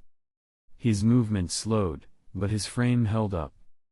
With his current physique, it was manageable. Had this been his old body, it would have crushed him. It felt like receiving $1 trillion, and having no idea what to do with it yet. He could use cursed energy to reinforce his body, sure, but that would defeat the purpose of physical training. So, this is fine for training. But are those kids really my sparring partners? Seer asked, stretching slowly, testing the range of motion. At first, the rings had seemed light. Had Sap applied some kind of ability after attaching them? Despite his enhancer-like build, maybe Sap wasn't one. Let's go, Sap said, turning to leave without further explanation. See you in a month. Sid called, waving them off. A month from now, they come off? Seer asked, examining the matte black rings. They matched his tattoos nicely. No. The weight increases next month. And your training partner will be me, Sid said, smiling faintly, and not in a comforting way. More weight on top of this. With his current strength, it was doable. Back when he was just a cosplayer with good makeup skills, he would have folded after the first step. Now, though, he was ready. He wanted more. To chase down the strength he never thought possible. This world was huge. Dangerous. Beautiful. He might as well see it all. And to do that, he needed power. Then let's get started. The white-haired, blue-eyed boy with ink-black markings across his face and body smiled wide, a feral, eager grin that promised nothing good. Chapter 10. Sid's training method of choice, a game of dodgeball. The ball, high-speed Nen-based energy blasts. The player, Seer. The arena, the open training grounds in front of the District 12 church. The spectators, dozens of children from District 12, all standing about 200 meters away, craning their necks to watch. The field had been torn up by Yuvagin's punches not long ago. Cracked earth, embedded debris, scattered rocks, it was uneven and unstable. Exactly how Sid wanted it. Step outside the circle and you fail. Ready, kid? Sid called out. He stood tall, just under 6'2", his lean but muscular frame barely hidden by his priest robes. His brown hair fluttered slightly in the wind, his tone calm, but sharp. Seer didn't respond. Sid didn't wait for one. He raised a hand, and dozens of glowing energy blasts materialized around him. In the next instant, they rocketed toward Seer like bullets. Definitely an emitter, Seer muttered, watching them form. Stay back, Sid added without turning, addressing the watching kids. A single hit from one of these blasts would leave a regular child bedridden. Seer didn't look much older than them, maybe 12 at most, but his eyes said otherwise. Blue and strange, they glowed faintly, unnervingly sharp. 6 eyes. Just like the scarlet eyes of the Korta clan, it marked him as a natural-born specialist, someone with innate talent. And innate danger. Got it, the children murmured, scattering back. The circle was 100 meters across. The rules, no stepping out, no using cursed energy, and no help. The terrain was unstable, and the weights on Seer's limbs slowed him further. 6 eyes didn't count, it was passive, always active, as long as his eyes remained open. Within moments, 6 eyes tracked the arcs of each Nen blast, trailing luminous paths in his vision like meteor streaks, beautiful, deadly, inescapable. Seer's movements were stiff under the gravity rings, but he forced his body to respond. He ducked, rolled, leapt awkwardly to the side, each dodge barely clearing a blast by inches. Where the attacks struck, they left craters. Chunks of rock exploded into the air, and clouds of dust engulfed him. Sid vanished and reappeared behind him in a blur of speed. A skilled emitter, trained in short-range shoe-enhanced movement. Don't just dodge the balls, Sid said, placing a hand on Seer's shoulder. Dodge me too. A hard punch to Seer's lower back sent him stumbling straight into the path of 3 incoming blasts. They hit him cleanly. He was thrown backward, tumbling across the field. Not strong enough yet, Sid muttered. The number of blasts doubled, and each one swelled in size. Good luck. He smiled pleasantly, like a teacher watching a student suffer through homework. The watching children winced in sympathy. Oof, he's getting wrecked. That looks way worse than what we go through. Doesn't he hurt? The kid in white was covered in blood. His bandages, once neat, were soaked through. Bruises bloomed across his arms, legs, face, and his nose bled almost constantly, like a broken faucet. 6 eyes showed Seer every incoming attack. He could see the danger. But his body couldn't always keep up. Every time he dodged Sid's blast, a punch or kick came from behind, knocking him directly into another energy barrage. It was like trying to survive a storm without shelter, constant, unrelenting, and sharp as knives. He couldn't use cursed energy reinforcement, either. It was pure physical training, raw speed, coordination, and pain tolerance. Eventually, the sun began to dip. Sid called an end to the day's training. Seer lay on his back, staring at the sky, bloodied and panting. His entire body ached. He could barely lift his arms. "Your resilience is impressive," Sid noted. He stood over him, arms crossed. Seer's white hair was caked with dust and sweat. He looked half dead, but he'd taken nearly 1,000 hits. And they were mostly surface wounds. That body. It was unnatural. Eventually, Seer pushed himself upright. His limbs trembled. He wiped the blood from his face and grinned through swollen lips. "Of course," he rasped. He didn't even care that smiling reopened half his cuts. "We're not done? I've got more left in me," he added. Sid almost laughed. Typical kid. Pride wouldn't let him quit out loud. "That's enough for today," Sid said kindly. "We'll continue tomorrow." Seer turned and limped off without a word.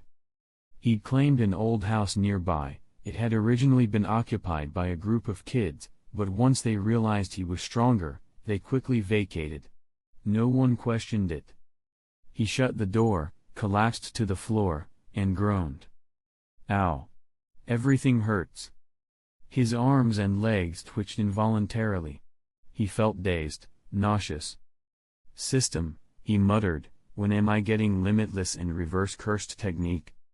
Those were his real goals. If he could unlock RCT, he could push his body past its limits every day, train until he burned through his reserves, then heal himself and keep going. Eventually, even Sid would tire out before he did. The system replied. "When affinity with Satoru Gojo reaches 60%, you will unlock Limitless. When affinity with Ryomen Sukuna reaches 60%, Reverse Cursed Technique will become available. At 80% affinity with both, Domain Expansion will unlock. Once combined affinity reaches 50%, the system's shop will be accessible." It dangled in front of him, close enough to see, far enough to hurt. "Then why did you give me 3 skills at the start?"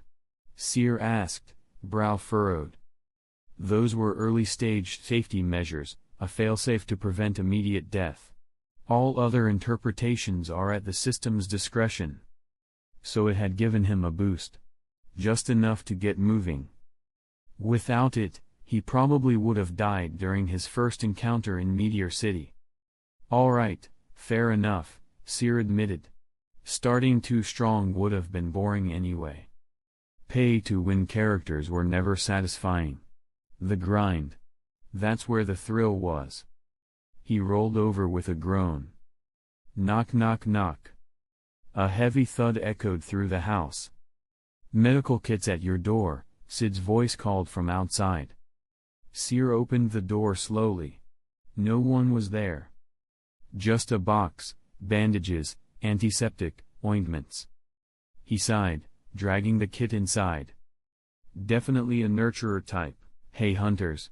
Short break. Because YouTube likes it when I transform content, so here's me. Transforming. Right now, neutral face emoji, sparkles emoji, okay, done. Let's dive back in." Chapter 11. Time flew by as Seer became absorbed in his training. It wasn't until Pampas's unexpected visit that he realized how long he'd already been in Meteor City. Seer had always been an overachiever. Back in school, he'd lose track of time while working through problem sets, often studying from dawn until midnight, only stopping when his family forced him to put his pen down. His biggest problem here? Everyone assumed he already knew how to use Nen. No one bothered to teach him or explain even the basics. And Seer couldn't exactly say, "I have no idea how Nen works," without raising eyebrows. After all, How would he explain blasting his way from District 13 to District 1, or his teleportation? Learning Nen would have to be a self-study project. He'd heard of unconventional training methods, like learning through combat. Maybe, just maybe, he could pick it up through sheer repetition. It was similar to cursed energy in principle, where cursed energy was fueled by negative emotion. Nen was a manifestation of life force. Pampas arrived just after Seer finished a brutal training session and was catching his breath. It was the afternoon, though you'd never know it by looking at the sky.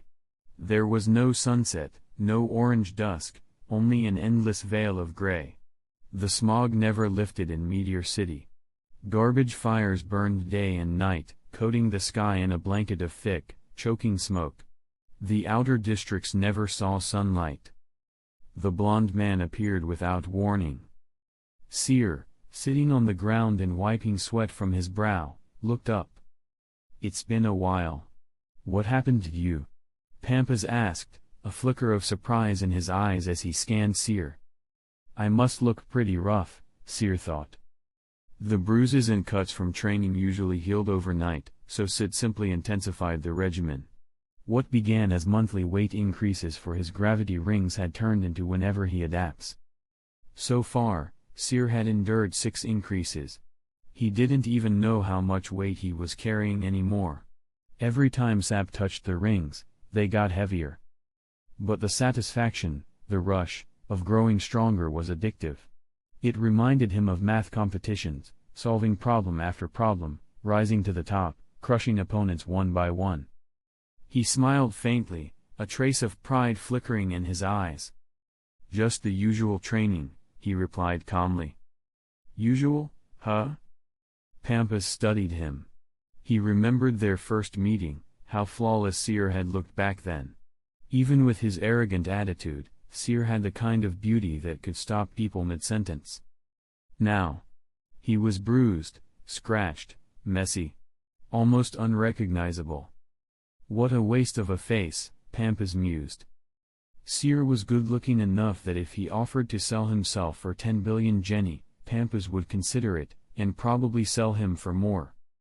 But watching how Seer threw himself into training, Pampas felt a flicker of satisfaction. I made the right call. This kid had potential. Enough for Pampas to bend rules, shield him from the scavenger gang, ward off interest from Meteor City's families, and even distract a few of the elders. He'd made sure Seer ended up in District 12, under his own care. "Where's Sid?" Pampas asked, looking around. "He's..." Seer's lips curled mischievously. "Probably changing in the church." "Changing? In the middle of the day?" Pampas raised an eyebrow and headed toward the church. As he neared, the kids playing nearby spotted him. "Lord Pampas. Visiting Father Sid again?" "Lord Pampas, I was the fastest today." "Lord Pampas." They crowded around him instantly, smiling through dust and sweat. They clearly adored him. Pampas handled the attention like a pro, answering every question with warmth. "Of course, Sid and I are close." "Fastest, huh? Maybe you're ready for the church. Back to training now. Don't let the priests catch you slacking." With a few gentle reminders, the kids reluctantly dispersed. Pampas slipped through the crowd and entered the church. He knocked on one of the doors, voice playful. "What kind of trouble are you in this time?" "No time for trouble," came Sid's low reply. The door creaked open. Sid stood there in a sleeveless vest like the ones the kids wore, only in his size. His muscular frame was unmistakable, built like a fighter more than a priest. "That kid ruined my clothes during training," he muttered. "You're training him?" Pampas's voice spiked with surprise. He blinked as if he'd misheard. He had assumed Seer was training on his own. Why was Sid acting as his partner? "The kid was a joke at first," Sid said, rubbing his neck. "Even Uvogin let him hit him and didn't flinch. I couldn't just sit back." He paused, thoughtful. Then turned, eyeing Pampas sharply. "I still don't get it. Why'd you let him join the church? He your son or something? Pampas was visibly confused. Seer? Weak? Weak enough for Sid to feel sorry for him. Were they talking about the same person? He remembered Seer spotting him tailing him in District 1. Injuring his puppet from a distance. That wasn't weak. When had Sid's standards gotten this high? You think he's weak because he fought the spiders? Pampas asked, catching on to the real issue. Yeah. It was the day he got here. Shanark and Uvogin were dropping off supplies, and Seer asked to spar with Uvogin, Sid explained. I see. Pampas folded his arms, mulling it over. There was no way Seer's strength was as low as Sid claimed. And the fact that he'd asked to spar with Uvogin. Could he know about the Phantom Troop? Did it ever occur to you, Pampas said, voice steady, that if Seer had shown real strength, if he'd stood out, he might not still be here? What? If he'd injured Uvogin, or displayed any kind of rare ability, the spiders might have taken him with them. Or worse. Sid frowned. You're saying? He held back. Obviously, Pampas said. Trust me, he's not as weak as you think. Chapter 12. Sir, could you help us with something? Seer lazily lifted his heavy-lidded eyes, disinterest plain on his face as he regarded the group of children standing in front of him. They were clean, presentable, by outside world standards, they might have even been called cute. At the moment, those cute children were gazing up at him with hopeful, mismatched eyes. Seer frowned slightly. As far as he remembered, his relationship with them was lukewarm at best. So why were they asking him for help? Weren't there plenty of priests around for this sort of thing? It's about Tara. She's gone missing. We were hoping you could help us. One of the kids muttered, fidgeting nervously. Like asking for help was a blow to their pride. Or maybe it was just a Meteor City thing. District 12's children were always overly polite with church members. Maybe that sense of submission extended across the city. Why not ask someone else? Seer propped his chin up with one hand, his voice flat, completely uninterested. Father Sid and the others are busy. We didn't want to bother them with something like this. The kids explained, their reluctance obvious. The priests already did so much. Asking for help finding a missing friend, especially one who'd crossed into District 13, probably wouldn't get far. So I look like I've got time to waste. Seer replied, tone sharp. Then again. He did spend most of his day playing with Sid. From the outside, he probably did look like he had nothing better to do. Still, training wasn't play. After a moment of thought, he decided he had nothing to feel guilty about. It's not that. One kid said quickly. It's just. You're not that much older than us, but you're already with the church. You must be really strong. Their voice trailed off, nervous. Clearly expecting rejection. Seer's sharp eyes drifted toward the church, spotting Pampas and Sid exiting the building. Without missing a beat, he lifted a hand and called out. Hey! Sid! Pampas! The two men turned. Sid had been taking Pampas's recent advice more seriously, especially about relying on other strengths when necessary. Pampas typically had the right answers. The two approached. What's going on? Sid asked, face stern as always. Something wrong? Pampas added, voice calm and warm. They've got something to say, Seer said simply, gesturing toward the children beside him. Both men turned to face the kids. Is something the matter? Pampas asked kindly. Despite his gentle tone, the kids looked nervous. It's Tara, one boy stammered. She's gone. We were supposed to meet up today.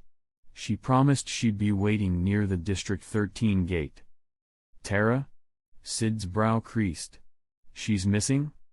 Pampas remained silent, letting Sid press further. And Ain, Isaac, Grammy.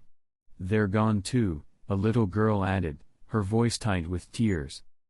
Pampas's expression shifted slightly when he heard one name in particular. Isaac? That name hit a nerve. Meanwhile, Seer stood off to the side, yawning. Kids disappearing in Meteor City? Shocker. With the scavenger vultures around, it was basically open season on stray kids. District 12 alone housed nearly 20,000 children under 8, and District 13 had its own share of older ones. Even in the outside world, human trafficking wasn't rare. Here? It was practically built into the ecosystem. Seer had no intention of involving himself, so he quickly waved Sid and Pampas toward the problem, cleanly passing it off. "We'll find them," Pampas promised the kids, his voice reassuring. The children slowly walked off, comforted by his words and ushered back into training by nearby priests. As soon as they were out of earshot, Pampas's pleasant smile faded, replaced by a colder, calculating expression. "The number of missing kids in District 13 has been climbing," he said quietly. "In the past 6 months alone, over 200 gone. We've investigated every case. Gatekeepers say they never saw anyone leave. It's like they vanished into thin air." He looked at Sid. "You remember how many kids went missing the year District 12 was founded?" Sid frowned. "No idea." 29, Pampas answered without hesitation. "Then 32 the next year. 5 the year after that. 3. Then none. Of course, that doesn't include deaths from illness or bodies we found. I'm only counting the ones who vanished completely. Last year? 182. This year." He paused, letting the silence sit. 357. His voice was calm, but every word landed like a hammer. The early years, when a certain Meteor City faction was still finding its footing, saw minimal disappearances. Now, the numbers grew with their confidence. "That's not even a lot," Seer said from the sidelines, lazily resting his chin on his hand. Compared to some places he'd read about in the real world, those numbers were almost tame. It made Meteor City seem relatively stable. Almost like the crime rate had improved. "I remember Isaac," Pampas went on. "He was excellent in training. After he left District 12, he started leading cleanup crews in District 13, didn't he?" "Yeah, but District 13's not our turf," Sid muttered, scratching his head. District 12's focus was child rescue and welfare. Cleanup missions were rare. District 13 belonged mostly to Elder Farouk Zapata, one of the council members. Pampas suddenly turned toward Seer, a glint of amusement in his eye. "Want to play a game?" And right then, a notification echoed in Seer's mind. Daily side quest: investigate the missing children. Complete the task to earn rewards. Seer perked up instantly. His boredom evaporated. Finally, a proper side quest. His expression lit up, eyes gleaming with interest.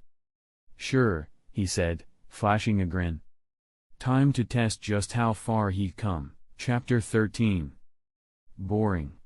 "I'm starting to regret this," Seer muttered as he wandered the narrow paths of District 13, not even bothering to use any curse techniques to speed up.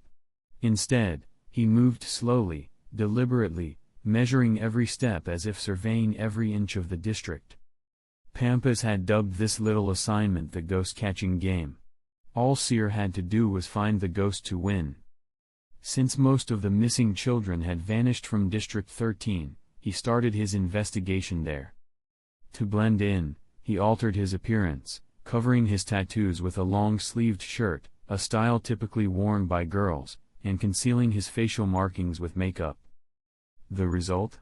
He looked like any other ordinary, vulnerable child, an easy target. To complete the act, he scavenged through the garbage like the other kids, collecting salvageable scraps to trade for supplies at the nearby chapel. The adults and priests of District 13 didn't interfere. There was simply too much waste. Mountains of trash piled up daily, far more than the church members could handle alone. In this ecosystem, scavengers weren't just tolerated, they were essential. For 3 days, Seer played the part of a diligent scavenger. But aside from the occasional scavenger vulture patrol, he found nothing suspicious. No leads. No progress. Only wasted time. Stupid game, he muttered again, just as his foot dropped into open air. The ground gave way beneath him. He lost his footing and fell. Oh. Finally getting interesting, he mused, spreading his arms like wings as he plunged into the darkness. A grin curled across his lips as the tunnel swallowed him. With a solid thud, he landed on his feet, striking a pose as if performing for an invisible crowd. 6 eyes activated instantly, scanning the area. It was a sealed room, dimly lit, empty except for a single door. The tunnel above had vanished. Before he could explore further, a drowsy haze washed over him. He recognized the scent, drugged air, and didn't resist. His thoughts slowed. Consciousness faded. He collapsed. A heavy metallic door creaked open. A figure entered, dragging a length of chain. Without ceremony, they grabbed Seer's limp body and hauled him away. When Seer next awoke, he was inside a cage. Rows of similar cages surrounded him, each holding an unconscious child. Their hands and feet were bound, collars fastened around their necks. Their mouths were sealed with duct tape. None of them stirred. Whatever sedative had been used, it affected everyone differently. For Seer, it lasted only 10 minutes. For the others, it might keep them under for hours. Well, that makes things easier, Seer muttered to himself. With a flex of his arms, the chains binding his wrists snapped. He tore off the collar and peeled the tape from his mouth. Sticky residue clung to his lips. His face darkened in disgust. Gripping 2 of the cage bars, he bent them apart with ease and slipped through. The overhead lights buzzed faintly with a blue glow. Seer turned to the thick stone door at the back of the room. He placed a hand against it. Creak. The door opened without resistance. He stepped through, then closed it softly behind him. Now, he whispered, a smirk forming, the real ghost hunt begins. Who's human? And who's the ghost? His quiet laughter echoed down the corridor. At the end of one passage, 2 men stood guard, rifles slung over their shoulders. Plastic bags of trash and a few empty liquor bottles littered the floor beside them. How much do you think we'll make this time? One asked, his face flushed from drink, eyes gleaming with greed. More than last time. We've got way more goods this time, the other replied with a smug grin. Hey! Enough to enjoy ourselves in the pleasure district for weeks. You waste all your money on booze and girls, the first teased, laughing. Suddenly, the lights above them flickered. And died. What the hell? Both men snapped to attention, rifles raised, eyes darting around in panic. Seconds passed. Nothing moved. Silence. Eventually, they let out nervous chuckles. TCH. I told you these lights were busted. Cheap setup finally gave out. But one of the men noticed something. His partner hadn't said a word since the blackout. Hey! Why so quiet? He asked, slowly raising his weapon again. In the pitch black, a pale, ghost-like blur passed by. A cold sensation brushed his cheek. Then, crack. His body locked up. White strands drifted in front of his eyes. Bones snapped. His vision twisted as his head dropped to the floor. His own blood-filled eyes stared upward in disbelief at his now headless body, still standing for a moment, before it crumpled like a broken doll. Darkness swallowed the last of his thoughts. The last sound he heard, approaching footsteps. Number 8, Seer whispered, stepping over the detached head. He moved through the corridor like a phantom. He had sabotaged the facility's power supply, plunging it into complete blackness. But with 6 eyes, he moved as if it were midday. The shadows were his domain now. And he was thriving. Matt? Matt? You there? Respond. A man's voice crackled through a radio. 200 guards were stationed in the facility, each squad led by someone trained in Nen. Every one of them was armed. But now, since the power had failed, 57 had gone silent. Another team's gone. That's 57 and counting. Panic seeped into every voice. No screams. No gunfire. Just silence. Like something was swallowing entire teams whole. Z.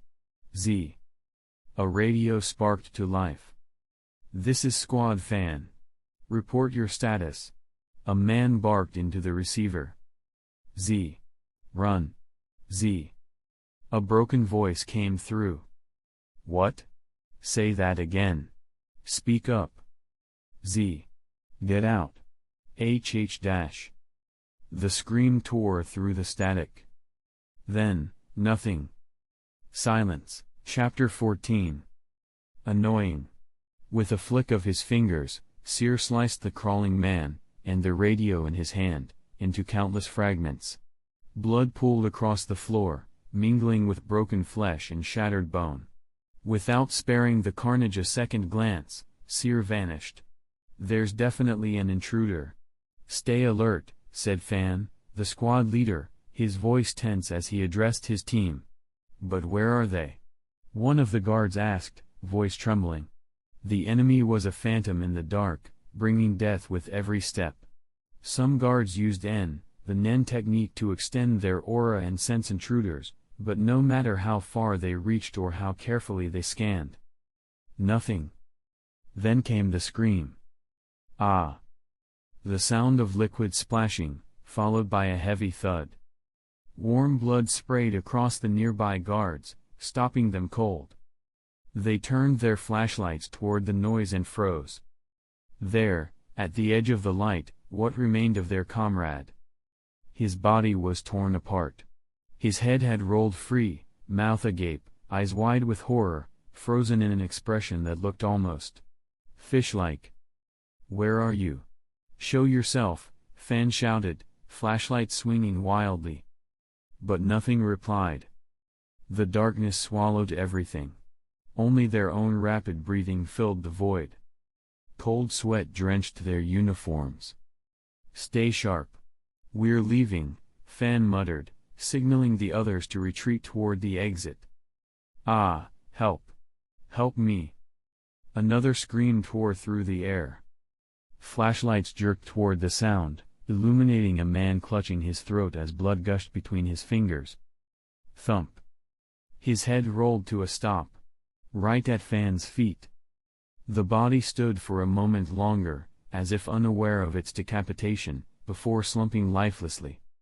Even with Nen reinforcing their bodies, it wasn't enough. The attacks were invisible. Undetectable. Panic spread like fire. Help me. I don't want to die. Please don't kill me. Some ran. Some fired blindly. Others unleashed wide-area Nen attacks in every direction, desperate to hit something, anything. Gunfire echoed. Screams rang out. Blood sprayed across the walls. Limbs hit the floor. Dropped flashlights flickered dimly in the chaos. The madness grew until it ruptured the ceiling, letting in a weak shaft of light. Then, just as quickly, silence. Everything stopped. Is anyone still alive? Fan whispered, his voice barely audible over the pounding of his own heart. No reply. Only the scent of blood on the breeze. Everyone else was dead. Only he remained. But why? He's saving me for last, Fan realized. Would he be tortured? Mutilated? Made an example? His body began to shake uncontrollably. And then, footsteps. Soft, deliberate. Growing louder. Fan couldn't move. Couldn't run. Couldn't breathe. The figure stepped into the faint beam of light filtering through the cracked ceiling. Finally, he saw a youthful silhouette. A pale face. Those unnaturally clear, sky-colored eyes. Seer. Fan's vision twisted. Pain exploded in his body. He saw his torso hit the ground. Then his arms. His legs. Then his own head. That one was cleaner, said a voice, calm, almost cheerful. All right. Trash taken care of. Seer inspected his hands, satisfied. His cursed energy had grown stronger these last few days. His technique sharper. Where dismantle once failed against Nen users, now it tore through them like paper. There's nothing better than feeling yourself grow stronger. Now to find the last one and ask a few questions. He turned toward the corridor and disappeared. In the surveillance room, a short, shaking man clutched his head. Too terrifying. Too terrifying. No. He curled in on himself, his Nen perception screaming danger. He'd heard everything. One scream after another through every open comm channel. No responses. Everyone's dead. I have to find Lord Arl, he whispered. He crawled from the room, stumbling through the blackened corridors toward the largest office in the facility. The door was ajar. No. Lord Arl? Are you in there?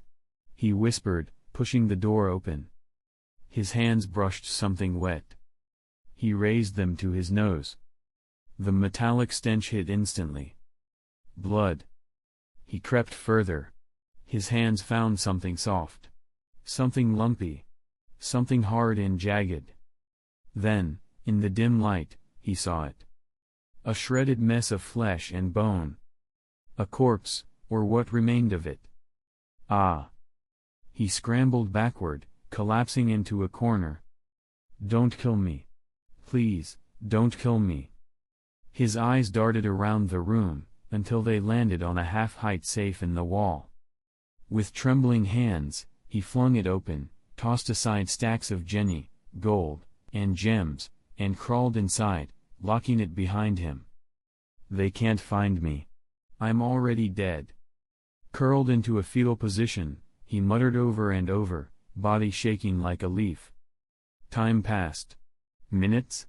Hours? Then. Knock, knock, knock.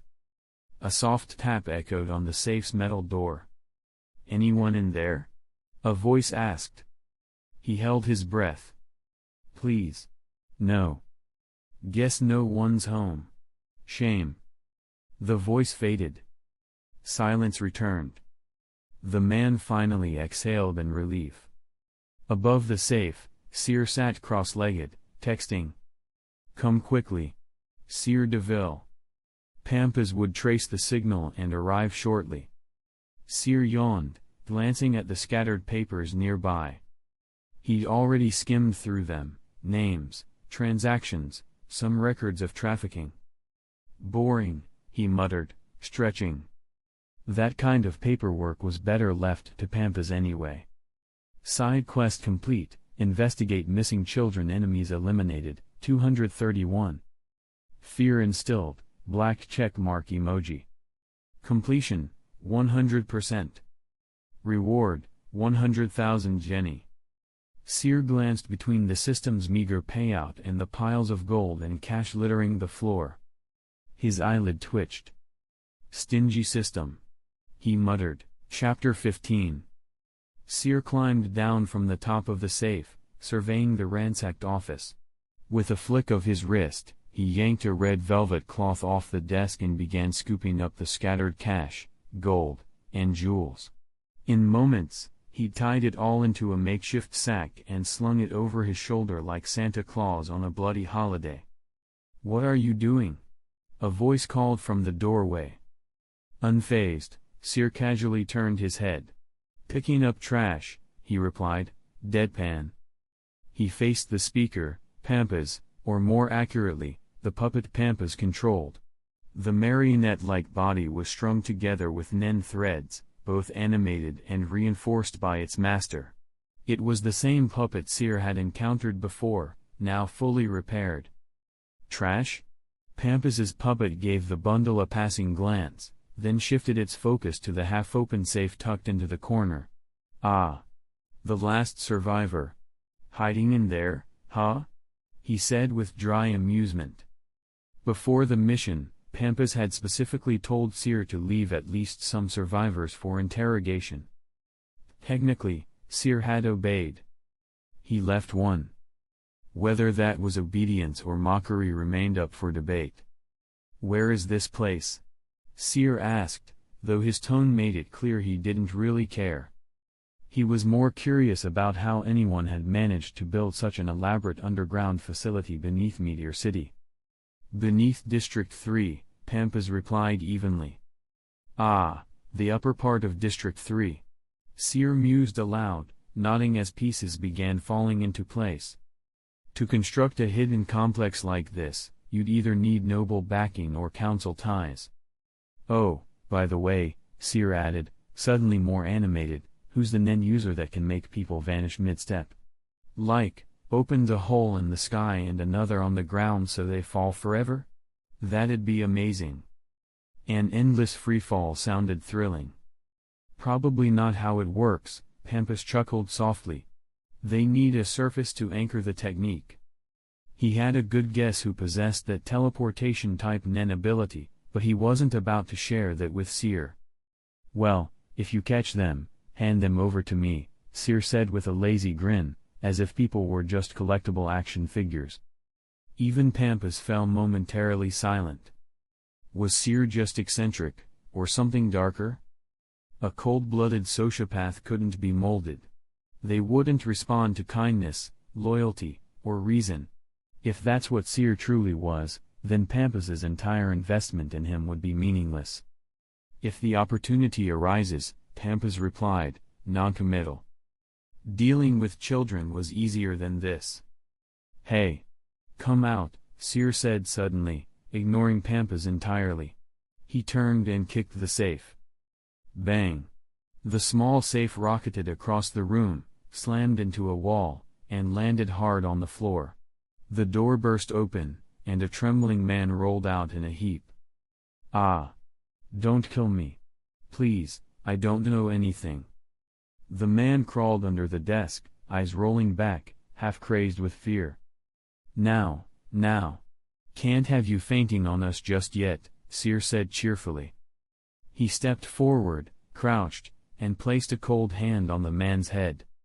"Answer our questions properly, and everything will be fine. Understand?" The chill of Seer's touch jolted the man back to clarity. He nodded furiously. My name is..." "No one asked," Seer cut in flatly. "Small fry. Nobody cares what your name is. Just an NPC in a side quest. Who built this place? Who's behind the disappearances? Where were the kids being sent?" Seer's tone grew frostier, and his blue eyes flicked toward the grotesque pile of flesh nearby. "And if you lie?" The man followed Seer's gaze, his body trembling at the implication. "I'll talk. This place is..." He stopped. An eerie silence fell. Pampas tilted his head slightly. Seer stood still, watching with interest.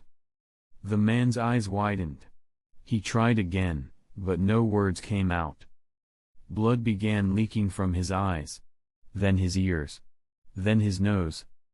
His mouth opened in a silent scream. His tongue was gone. Moments later, he crumpled, dead.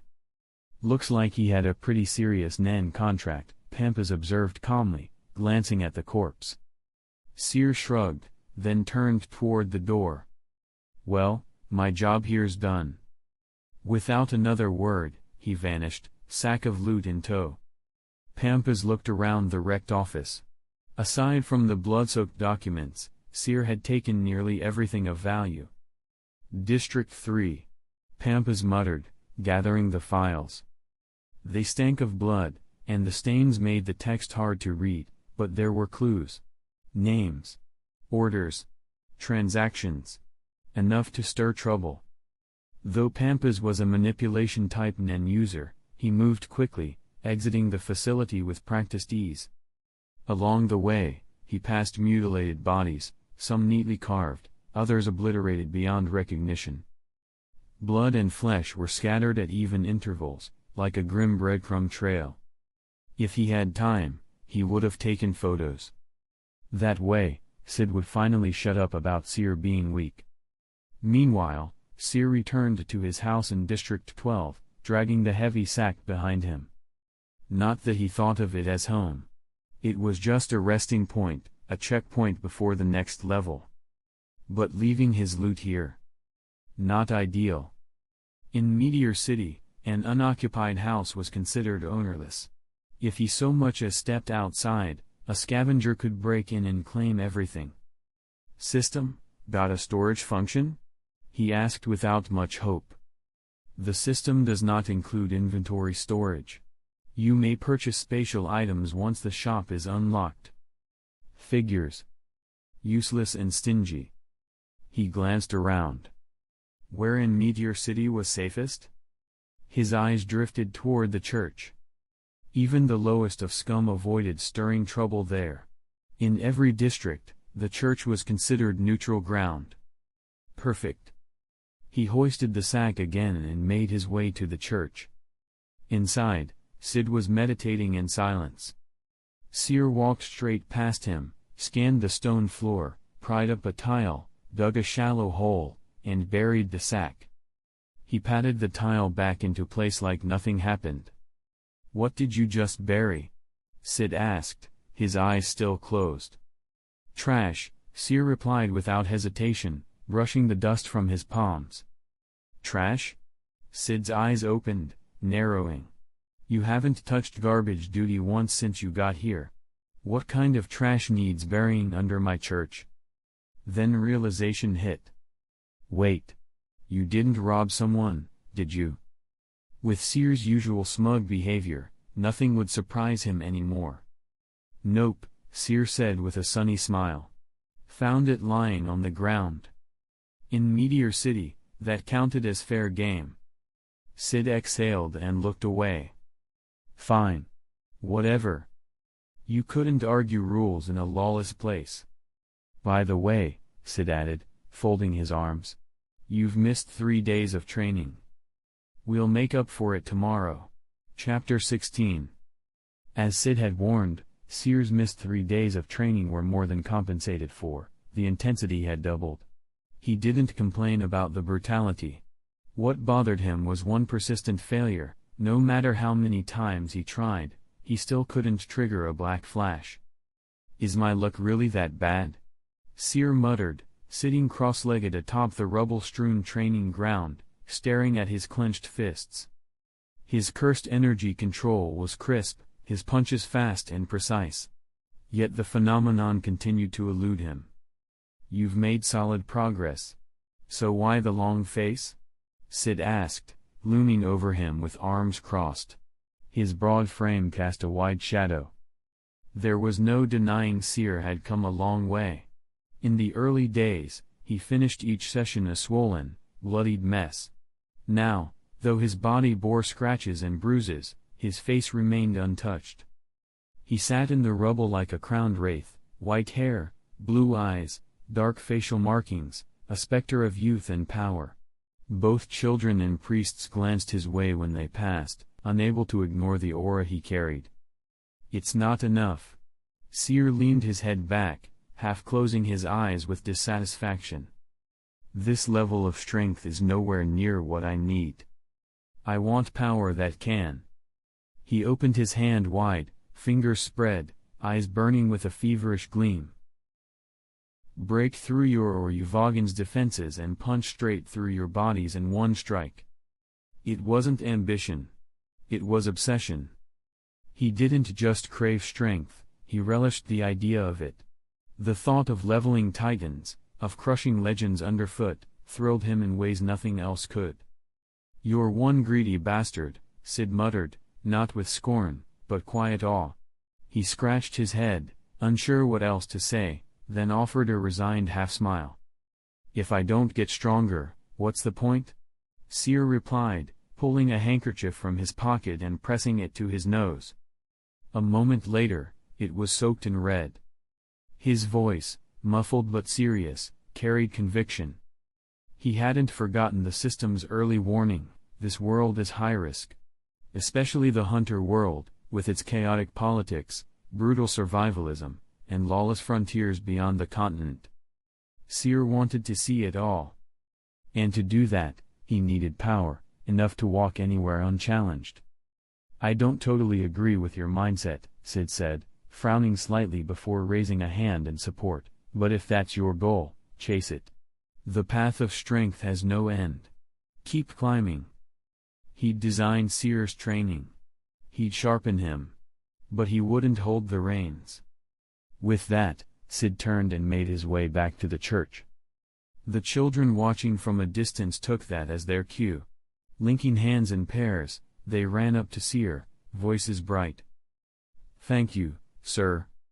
Seer blinked, confused. Why were they thanking him? He was certain he hadn't done anything remotely altruistic.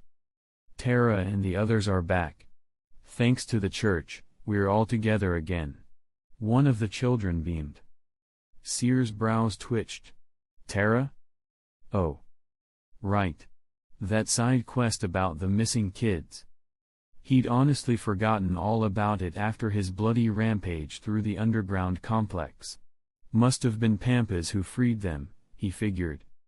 "Let's get something straight," Seer said, raising a finger. "I'm not some kind-hearted hero here to save you." His lips curled into a mocking grin. "I couldn't care less whether you live or die." He didn't remember their names, didn't care to.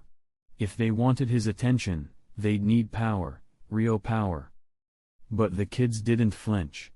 If anything, their smiles grew wider. "We know we're not worth much yet. But this is our way of saying thank you," one of them declared proudly. Before Seer could react, they shoved 3 small flower crowns into his hands and ran off laughing. Woven from plain white blooms common in District 2, the crowns were simple but neat. He stared at them, unfazed. Weird kids. Their smiles didn't soften him. Their kindness didn't move him.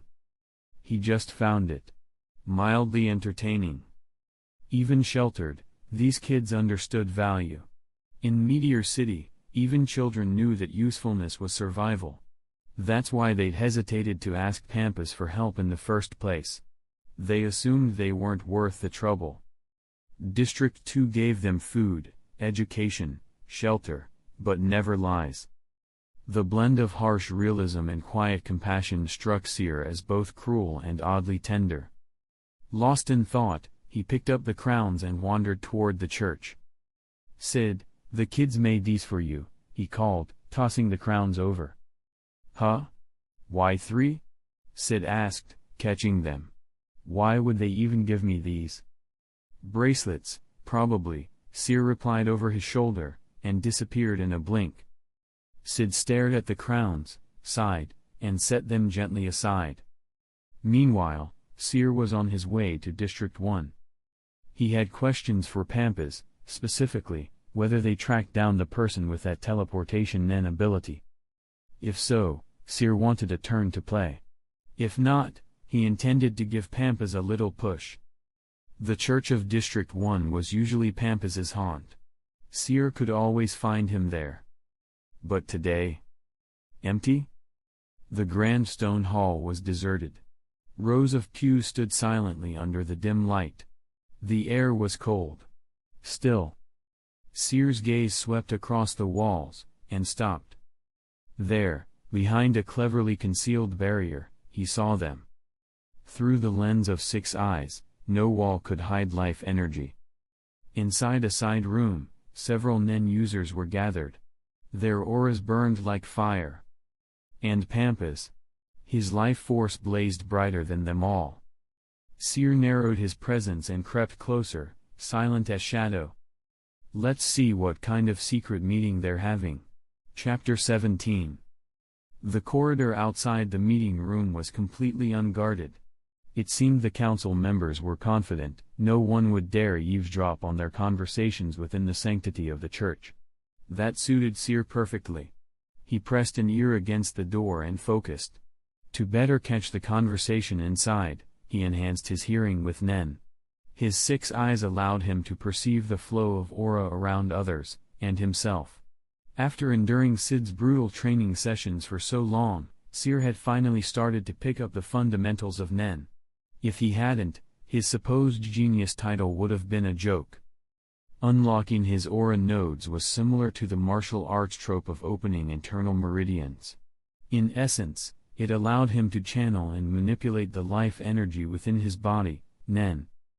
The 4 foundational stages of Nen were 10. Defensive shrouding of the body with aura. Zetsu, suppressing one's aura for stealth. Ren, increasing the volume and intensity of one's aura. Hatsu, releasing aura in a personalized form, a user's unique ability. To Seer, these stages weren't too different from cursed energy techniques. While cursed energy was born from negative emotions and Nen from life energy, the core manipulation techniques shared enough overlap for him to adapt quickly. That said, discovering his actual Hatsu, the unique manifestation of his Nen, was still a work in progress. When one's aura nodes were closed, a minimal amount of life energy would naturally leak out. Once opened, the leak became substantial, and without control, that constant drain could cause fatigue or even collapse. For now, 10 proved the most useful, shrouding his body in aura to bolster defense. It helped offset the fact that he still hadn't unlocked infinity or other innate barriers. Nen and cursed energy both enhanced the body's durability. That amplification allowed him to survive Sid's more creative lessons and, right now, to overhear even the subtlest voices inside the church. Inside the opulent conference room of District 1's church, luxury suffocated the space. Velvet carpets, gem-encrusted ornaments, and a long, polished table embroidered with golden thread defined the room. Nearly 50 people filled the chamber. Most wore suits or black robes, each flanked by tall, armed bodyguards. The air was tense. "I heard all the missing kids from District 13 were found," scoffed a suited man, his fingers glinting with rings. "Didn't Pampas visit District 2 recently?" Another muttered, his clerical attire gloomy and wrapped in dark bandages. "With his capabilities, that's no surprise. Those children are the future of Meteor City," Pampas replied lightly from the far end of the table. His golden hair and emerald eyes gleamed. "I had to do something to protect our future." "Ha! Do you think you're some kind of savior?" A gruff voice growled as a man slammed his palm on the table. The surface groaned under the force. "Not at all," Pampas said, raising both hands in mock surrender. "I'm just a humble member of the Council of Elders." "All right, enough," said a woman in a white mask. Though her voice was smooth, there was mischief behind it. "I hear you've recently recruited someone impressive, Pampas. Why not introduce him to us?" "He is rather capable," Pampas admitted with a smile. "So much so that I fear you'd try to poach him. I doubt I could hold on to him if you did." "Cut the nonsense," another snapped. "He's caused massive destruction and killed dozens. Hand him over." "He was simply a victim," Pampas said calmly. "Drawn into conflict, forced to defend himself." A wave of scoffing and murmurs swept the room. Pampas allowed the tension to simmer before dropping his next line like a dagger. "Incidentally, I've uncovered something interesting. Something I imagine the Phantom Troop would find very compelling." That shut the room down.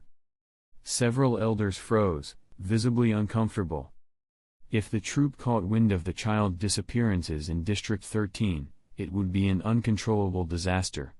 Heads would roll, possibly, quite literally. "Let's not escalate things," an older elder finally spoke, voice calm but edged with warning. "The children have been found. The incident is over. There's no need for the troops' involvement, is there, Pampas?" Exactly, Pampas replied smoothly. That's why I'm here, having this polite conversation with you all. A silent understanding passed between them. The council would stop demanding Seer's head, and Pampas would keep the phantom troop out of it. The meeting adjourned. One by one, the elders rose and exited. But Pampas remained seated. His eyes settled on one figure draped in bandages, Farouk, the elder responsible for District 13.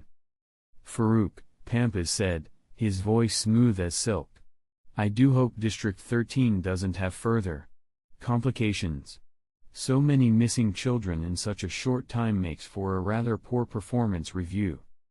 Farouk's deep brown eyes narrowed. On his hands were symbols, the sun and the moon, traditional markings of his lineage. Brats die every year, he sneered. The worthless ones?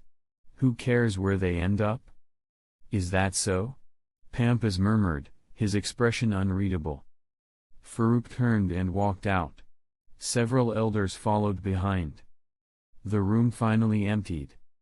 Seer stepped out from the shadows, arms folded. So, you've been dealing with that pack of rotten apples this whole time? Rotten apples? That's a good way to put it, Pampas replied. He looked more tired than usual.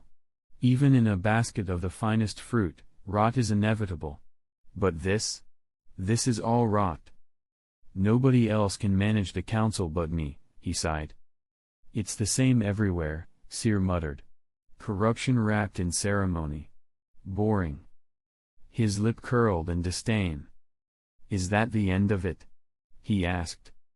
Not even close, Pampas said, rubbing his temples. They probably see me as a threat now. Wouldn't be surprised if they start plotting behind my back. But he was ready for that. By the way, Pampas added, reaching into his coat, your identification is finished. If you want to leave Meteor City, you can. He handed Seer a sleek black card. Chapter 18. Seer glanced down at the small card in his hand. It bore no photo, just a name, an ID number, and a birthplace. Name, Seer DeVille. Birthplace, York New City. This identity is already registered in the global database, Pampas explained. If you're planning to take the Hunter exam, you can use that ID number to register online. Registration's open now. Want me to sign you up? Seer held the card between his index and middle fingers, smirking. Aren't you worried I'll bolt today? You're free to leave whenever you want. In fact, the sooner, the better, Pampas replied, tone casual. If you decide to go, take the route through District 13 and head toward the Gordo Desert. With your speed, you'll cross it in no time, he added. Or hitch a ride on one of the garbage transport airships. Seer's eyes narrowed slightly. Pampas had insisted he stay in Meteor City for a year, but now he was casually suggesting exit routes? What was the angle? It's simple, Pampas said, as if reading his thoughts. I'm an opportunist. Meeting you felt like discovering a once-in-a-lifetime investment. At the very least, he added, his tone smooth, once you leave Meteor City, I know you'll remember me. We're friends, right? Seer's expression twisted into a sneer. I don't need something as boring as friends. He turned on his heel, clearly done with the conversation. Wait. Take this. Pampas tossed a phone toward him. It has my number and Sid's, he added. Without looking back, Seer caught the phone midair and vanished through the doorway.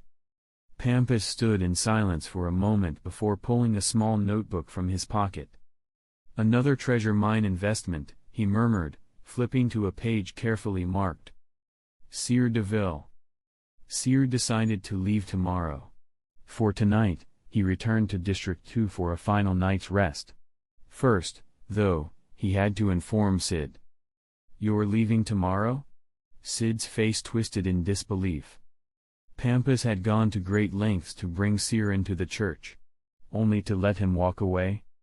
Then again, it made sense. Meteor City could only take someone so far. The outside world offered far greater opportunities for growth.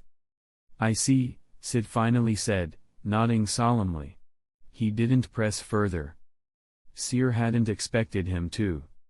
He returned to his small, temporary residence. All he had brought were the essentials, a blanket, some toiletries. When he left, he'd only need himself. The hunter world was vast. There was Whale Island, birthplace of gone freaks. The Visca Forest Preserve and Trick Tower, sites of the Hunter exam. Kukuru Mountain, domain of the Zoldyck family. Heaven's Arena. York New City, stronghold of the Mafia. He'd visit them all. The auctions in York New might be tricky, entry cost money. He'd have to sneak in for free. But that was part of the challenge. And of course, one of his self-imposed goals, meet famous people and take photos with them. Seer sat upright in bed suddenly. He forgot to get pictures with Shanark and Uvogin. What a waste. The troupe had likely already left Meteor City. He'd have to hope for a second chance. As a former diehard con-goer, collecting character photos was ingrained in him. He flopped back down, staring at the ceiling. What kind of nen ability would he develop? Did it matter? As long as it was fun. Once he unlocked Gojo's Limitless and Sukuna's RCT, he'd be unstoppable, attack, defense, healing, all covered. Still, having a personal nen ability was essential. Something versatile, unique, entertaining. He drifted off, mulling over the possibilities. In his dream, Seer sat cross-legged, pondering. He liked the idea of cards, like Clo cards or tarot. Each card with a unique effect. Draw at random. Keep things fun. And just like that, the dream created what he wanted, a personal deck. The next morning, Seer awoke and sat up. Floating in front of him was a large, circular disc, slowly rotating. Dozens of cards spun inside it. Their backs were identical. Their faces, blurred. He blinked. Well, this is new, he muttered, rubbing his eyes. Still there. With a shrug, he reached out and drew a card. Immediately, another card filled the space. Curious, he drew 2 more. Then the disc vanished. 3 cards. That seemed to be the limit per draw. He glanced down. The cards were black and gold, elegant in design, and distinctly tarot, but with one difference. Each card featured his likeness. One card, the Hierophant, showed a white-haired, blue-eyed youth in red papal robes, holding a 3-tiered scepter. His tattoos were visible beneath the ceremonial garment. Mutated tarot? Seer mused aloud. Don't tell me this is some kind of fortune-telling ability. He was well versed in tarot. Normally, one posed a question and drew cards for insight. But these didn't feel like tools for divination. They felt more active. He flicked the first card, the Hierophant. Instantly, his clothes transformed into the ceremonial outfit shown on the card. A costume change? He deadpanned. He tugged at the robe. It didn't budge. And it's permanent until the effect wears off. Great. Still, he laughed. It was ridiculous. But hey, he dreamed it into being. He had no one to blame but himself. When he left his room, he ran into Sid. Sid stopped dead in his tracks, eyes widening at Seer's flamboyant new appearance. You packed that for me? Seer asked casually, pointing at the white backpack in Sid's hands. Yes. I also included some money, Sid replied, surprisingly formal. You'll need funds on the road. Seer blinked. Sid was being polite? I packed extra. But if you need more, I can offer my life savings. Seer's brow twitched. This wasn't right. Was it? The card's effect? He looked down at his robes, then back at Sid. Does the Hierophant card make people willingly offer money? No way, it was that simple. Right? Chapter 19. Seer flipped the card over and read the faint line of text. Upright Hierophant, buff card. A buff card? That meant it granted positive effects, implying the existence of debuff cards too. But what exactly did the Hierophant card do? After spending half a day in District 12 under its influence, Seer had a rough idea. So far, it seemed to offer three major effects. Enhanced persuasion. Sid and the kids believed practically anything he said without question. Favor from young boys. Every boy in District 12 stared at him with absolute admiration and trust. Girls, strangely, were unaffected. Induced offerings. Sid had rushed off to retrieve his life savings. Meanwhile, the boys began offering him food they'd clearly been saving for themselves. There were probably more effects he hadn't uncovered yet. But the second one? Favor from young boys? Seer stared blankly, disturbed. Did this inherit the preferences of those sketchy priest-type freaks? He didn't say it out loud, but the implication made his skin crawl. And the third effect? A mechanic seemingly designed to bankrupt people. Kids were handing him food they couldn't afford to spare. He had to admit, this ability was hilariously messed up. Still, he wasn't going to take food from starving kids. Waving them off, he turned to Sid, who had returned, wallet in hand. The man was holding a worn leather wallet, clearly used for years, and was already fishing out cards. This is everything I've saved up. You'll need it more than me, Sid said with total sincerity, pushing the contents into Seer's hand. And this, he held out a hunter license. Pawn it for $1 billion if you need to. Might come in handy. He's ready to strip himself bare, Seer thought, unable to hide the grin twisting his face. The Hierophant card is evil. Mocking his own ability in silence, Seer accepted the bank cards instead. Don't need the license. What's the pins for these? Sid didn't hesitate.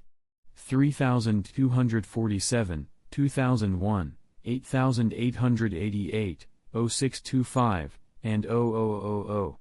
Perfect. Seer nodded, pocketing the cards. Then, with mock reverence, he raised his hand and intoned, "The gods will bless you." He patted Sid's chest, slung on the white backpack he prepared, dug up the treasure sack he'd buried under the church, and left Meteor City without a glance back. No nostalgia. No hesitation. The only annoying part about leaving via District 13 was the mountains of garbage. His 6 eyes constantly tried to analyze everything in his surroundings, and the sheer volume of useless data pouring in from the trash heaps nearly overwhelmed him. He just wanted out.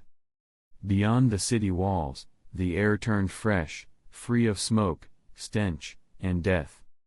System notification: host has left the starting point, Meteor City. Main storyline tasks unlocked. Task 1, seek the 7 treasures of beauty. Task 2, explore the current world. Current world exploration, 0.1%. Complete the main tasks to unlock world transfer. 7 treasures of beauty. Seer frowned.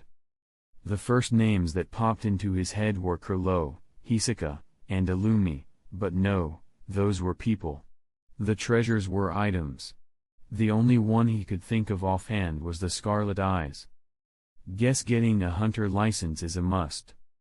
The 0.1% exploration stat made him grimace. It was probably mocking him for spending a whole year holed up in Meteor City. So the system expects me to tour the entire damn world. Great. With a sigh, Seer pulled out the 2 remaining cards from his earlier draw. Reverse Tower, debuff card. Upright Sun, buff card. Like the Hierophant, they had no descriptions, just a countdown ticking down rapidly. Curious, Seer decided to see what would happen if he didn't use them in time. 3 minutes later. A frail, white-haired old man, full of energy but visibly ancient, trudged along a dusty road with a deadpan stare. Both cards had auto-activated, on him. He now understood. Reverse Tower, Effect 1, Aging. Upright Sun, Effect 1, Boosted Energy. It was a cruel combo. His body felt brittle and ancient, yet his stamina surged like he'd downed 100 energy drinks. Aged in body, youthful in spirit. The worst of both worlds. Wearing the Hierophant's ceremonial robes only made it worse. He looked like a disgraced pope wandering the desert. Thankfully, the effects wore off in 24 hours. The Hierophant robes vanished. His skin smoothed. His youthful appearance returned. Seer touched his face and exhaled in relief. I'm not ready to face old age. Ever. Marriage? Parenthood? Retirement? All horrifying concepts. But none of that dampened his love for his new ability. Because the cards could be used on others. He was itching to try. From the card timers, he concluded they had a 30-minute usage window. If unused, they defaulted to self-cast. Card effects could stack, and combinations were determined by the draw. Since he could only pull 3 cards per 24 hours, strategy would be essential. A tarot deck had 78 cards. Each draw. A wild, chaotic roulette of possibilities. The tarot reflects the structure of natural law. So, he named his ability Wheel of Law. With the card effects cleared, Seer activated Cursed Technique, blew and sped up.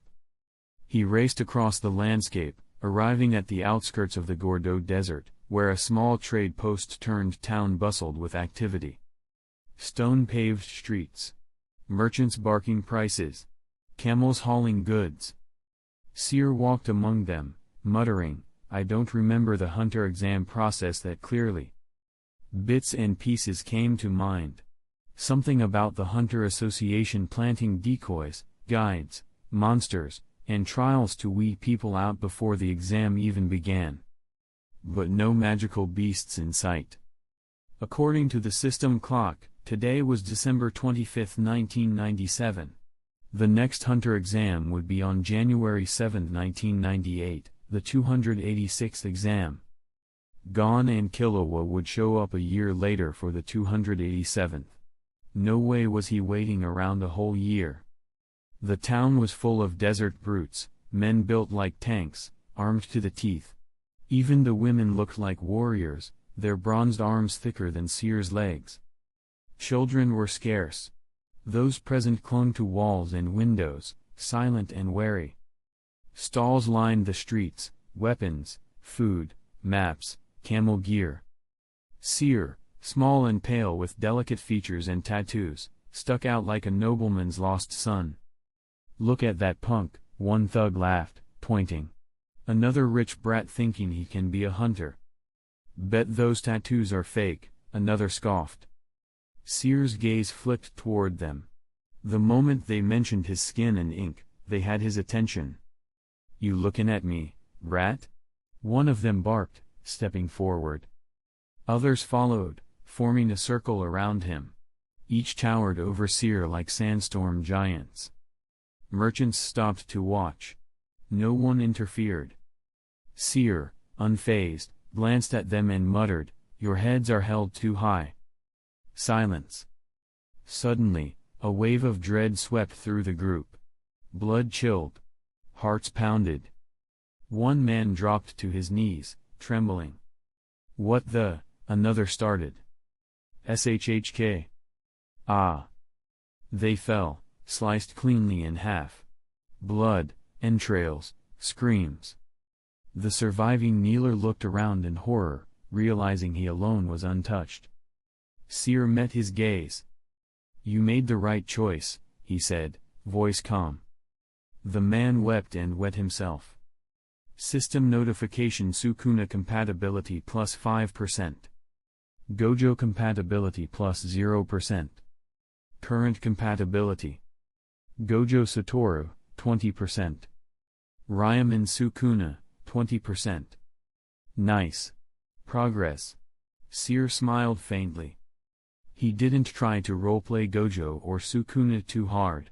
He wasn't a pure cosplayer, he preferred fun over accuracy. Without that bonus for looking like Gojo, I'd probably be way more aligned with Sukuna. Hey, kid. Seer turned his head slightly. A dark-skinned man in a white robe and gold jewelry waved at him, flanked by camels and armed mercs.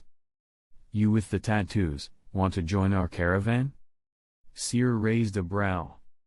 The man gestured toward a parchment pinned to a camel.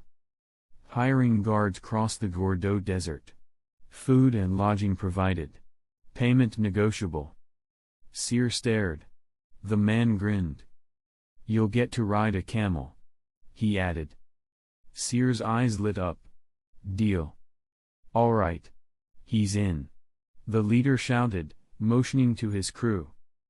Dozens of tough, armed men poured out from nearby inns, swords, rifles, machetes, spiked bats. In their midst, one pale, white-haired boy stood silently, shouldering a plain white backpack.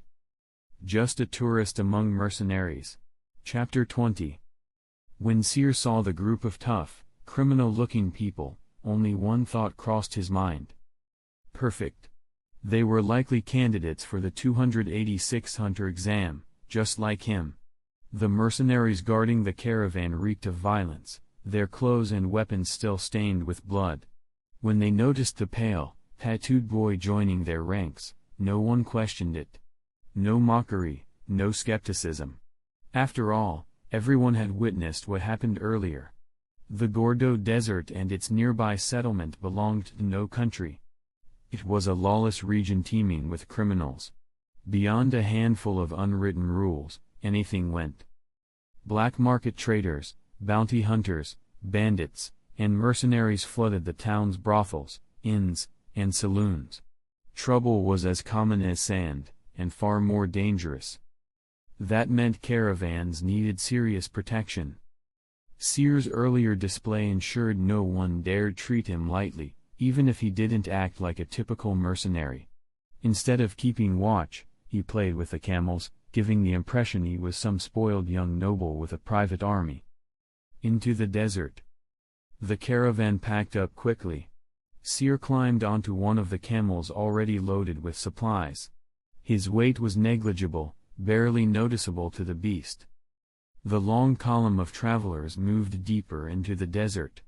Slowly, the group was swallowed by endless dunes, the horizon blurred by heat and shifting sand. Travel was harsh. Seer wrapped himself in a white robe to shield against the blazing sun and frequent sandstorms. Despite that, grit still found its way into every crevice, sometimes forcing him to spit out sand. The sharp grains stung his face like razors. He could use Nen and cursed energy for some protection, but it was no substitute for the infinity he desperately wanted. My infinity. Seer muttered, longing for the technique. But he still needed 40% more compatibility with Gojo Satoru to unlock it. Even though he understood the principles, the system's rules kept it locked, Gojo's exclusive domain. System, you better not plan to stab me in the neck like Gojo just to force progress, he grumbled. So far, the only thing truly his own was his Nen ability, though it wasn't fully explored yet. Reverse curse technique, for healing, was locked behind Sukuna's compatibility. And Black Flash? That was pure RNG, more luck than skill. The system hadn't even registered it as a learnable skill. Frustrated, Seer continued practicing Nen as the caravan trudged onward. Half a day later, they were still surrounded by endless dunes when someone heard faint crying. Crying? Out here? Could be some kind of beast luring people in, one guard suggested. It's human, Seer said flatly, glancing up. A girl. About my age, appearance-wise. He added that last part intentionally, her appearance. His 6 eyes had already seen through the disguise. She wasn't an ordinary child. Though she masked her aura to seem average, she couldn't fool his vision. 6 eyes didn't just see surface-level aura, it revealed the truth. A little girl? Someone repeated, shocked. The only person who didn't look surprised was the caravan leader. His frown lasted only a second before being replaced with feigned concern. "What's a little girl doing in the middle of a desert?" Seer yawned. "Seriously? Who buys that? What fragile child survives out here waiting for rescue? Might as well say she rode in on a unicorn." "She might be in danger," the leader said, glancing around. "Can someone check it out?" The mercenaries looked at each other, silent. No one volunteered. Seer watched, amused. "Is this a test?" Was the hunter exam testing character traits, like kindness, courage, vigilance? If it was a test, what answer would get him a passing grade? He slid off the camel and dusted himself off. "I'll go." "You?" The leader raised a brow. Seer's cold expression didn't inspire trust. He looked less like a rescuer and more like someone preparing to end something. "In case it's a trap, someone's gotta check," Seer said dryly. "Who knows? Maybe there really is a poor, helpless little girl out there waiting for us." He smiled faintly, not out of sympathy, but as if he found the situation laughable. 3 guards dismounted and joined him. Whether they truly wanted to help or just didn't want to fall behind in case this was part of the exam, they followed his lead. Unbothered, Seer walked slowly, taking his time. Let her cry a bit longer. If she's putting on a show, might as well let her perform. The sobbing grew louder, eventually turning hoarse. She coughed mid-cry, clearly straining to keep it up. That was when Seer picked up his pace. Before long, he saw her. A girl, 12 or 13, blonde hair in twin braids, sat in the sand in a red cloak over a short dress. Her face was buried in her hands. Seer observed calmly. "No more tears, huh? Guess you're covering your face now to sell the act." "Who are you?" he asked casually. "And what are you doing here?" I'm Lucy," she sniffled. "My dad brought me here and told me to wait. Then they all left." Her voice trembled, laced with manufactured sorrow. The guards looked at one another. If the story was true, she'd been abandoned. Left alone in the Gordeau desert. She wouldn't survive the night. "What should we do?" one of them asked Seer instinctively, only realizing the slip afterward. They had deferred to him without even thinking. The girl, still crying, suddenly stood and stretched her arms toward Seer, attempting to hug him. "Please. Don't leave me here. The beasts will eat me." In the same breath, her expression froze. "Stay away." Seer's brow twitched as he spoke. Before she could make contact, he had already blinked back several meters. An invisible slash descended like a guillotine. Something small fluttered to the sand. The girl looked down, slowly. It was half of her braid. Her once symmetrical twin tails were now lopsided. "This little." Her expression darkened for a split second. Meanwhile, Seer remained perfectly calm, standing like a cat after a flawless landing. Seer, perfect dodge. Check. Chapter 21. "Let's go," Seer said, turning back toward the caravan without a second glance. "What about the girl?" one of the guards asked, his voice tinged with hesitation and pity. "If she really wants help, she'll follow, no matter what it costs her," Seer replied without stopping, his tone flat and ambiguous. The 3 guards exchanged uncertain glances, but ultimately followed him. Behind them, the girl who had called herself Lucy but was in truth Biscuit Kruger, stopped crying. She took a deep breath, ignored the half-missing braid, and adopted the posture of a fragile child as she staggered after them. "Wait for me. Please don't leave me behind," she called out weakly. "You little white-haired brat. Just you wait." Though her face remained tear-streaked and pitiful, her thoughts simmered with rage. "The rest of this exam won't be easy for you." When the caravan spotted her trailing behind Seer and the others, they were visibly surprised. After hearing a brief report from the guards, The caravan leader paused for a moment before speaking. "Let her come with us. Once we reach a safe city, we'll see if anyone can take her in." Seer couldn't help but feel suspicious. The leader seemed too calm, as if he already knew this lost girl was no ordinary child. "My leg hurts. I want to ride with him," the girl said softly, lifting her skirt slightly and looking up at Seer with big, pleading eyes. Everyone turned toward him, thinking the two kids were close in age and might bond more easily. But the white-haired, blue-eyed boy didn't so much as blink. "Are you sure you want to lose your other braid?" he asked coldly. Biscuit's face twitched. He was really bringing that up again. What an insufferable brat. No wonder boys this age are despised by both cats and dogs. In the end, she rode on a separate camel, having given up, for now, on trying to gain favor. Her uncharacteristic silence only made Seer more suspicious. If she was truly tied to the hunter exam, she should have been setting traps or challenges. So her silence could mean only one thing: she was planning something. As night fell, the desert's sweltering heat gave way to a sharp chill. The caravan stopped to make camp. Tents were pitched, fires lit, and the guards took up rotating shifts. "There are plenty of beasts in the desert," one of the guards said as he stirred a fire with a stick. "During the day, they burrow under the sand to hide from the heat. But when it cools down at night, they come out to hunt. Usually, they won't attack unless they're starving or deranged. But it happens." A rich stew simmered in a large pot over the fire. The aroma drifted through the air, mixing with the smoke and steam. Everyone sat around the flames, eating and chatting before returning to their tents. Seer, however, didn't go to sleep.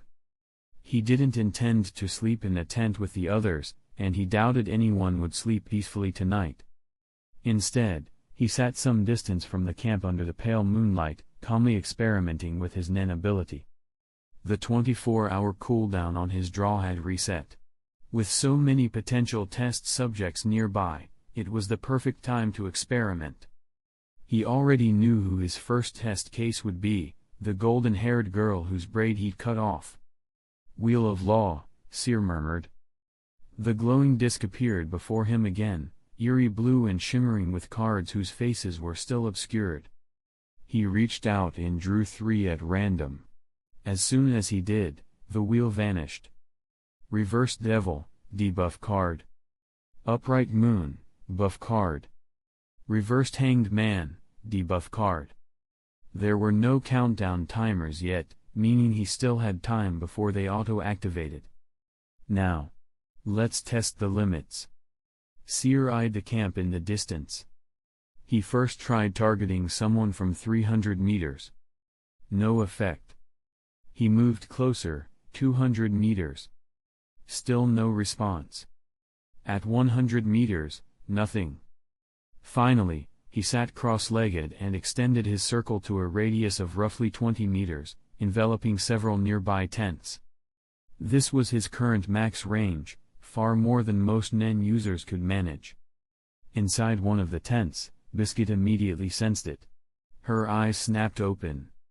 Someone was using N, or more accurately, circle, to probe the area. She pushed open the flap and stepped outside, ready to identify the culprit. And there he was, white-haired, blue-eyed, mysterious markings on his face, seated alone under the moonlight. The cards between his fingers shimmered faintly in the dark. "Would you two mind helping me with a magic trick?"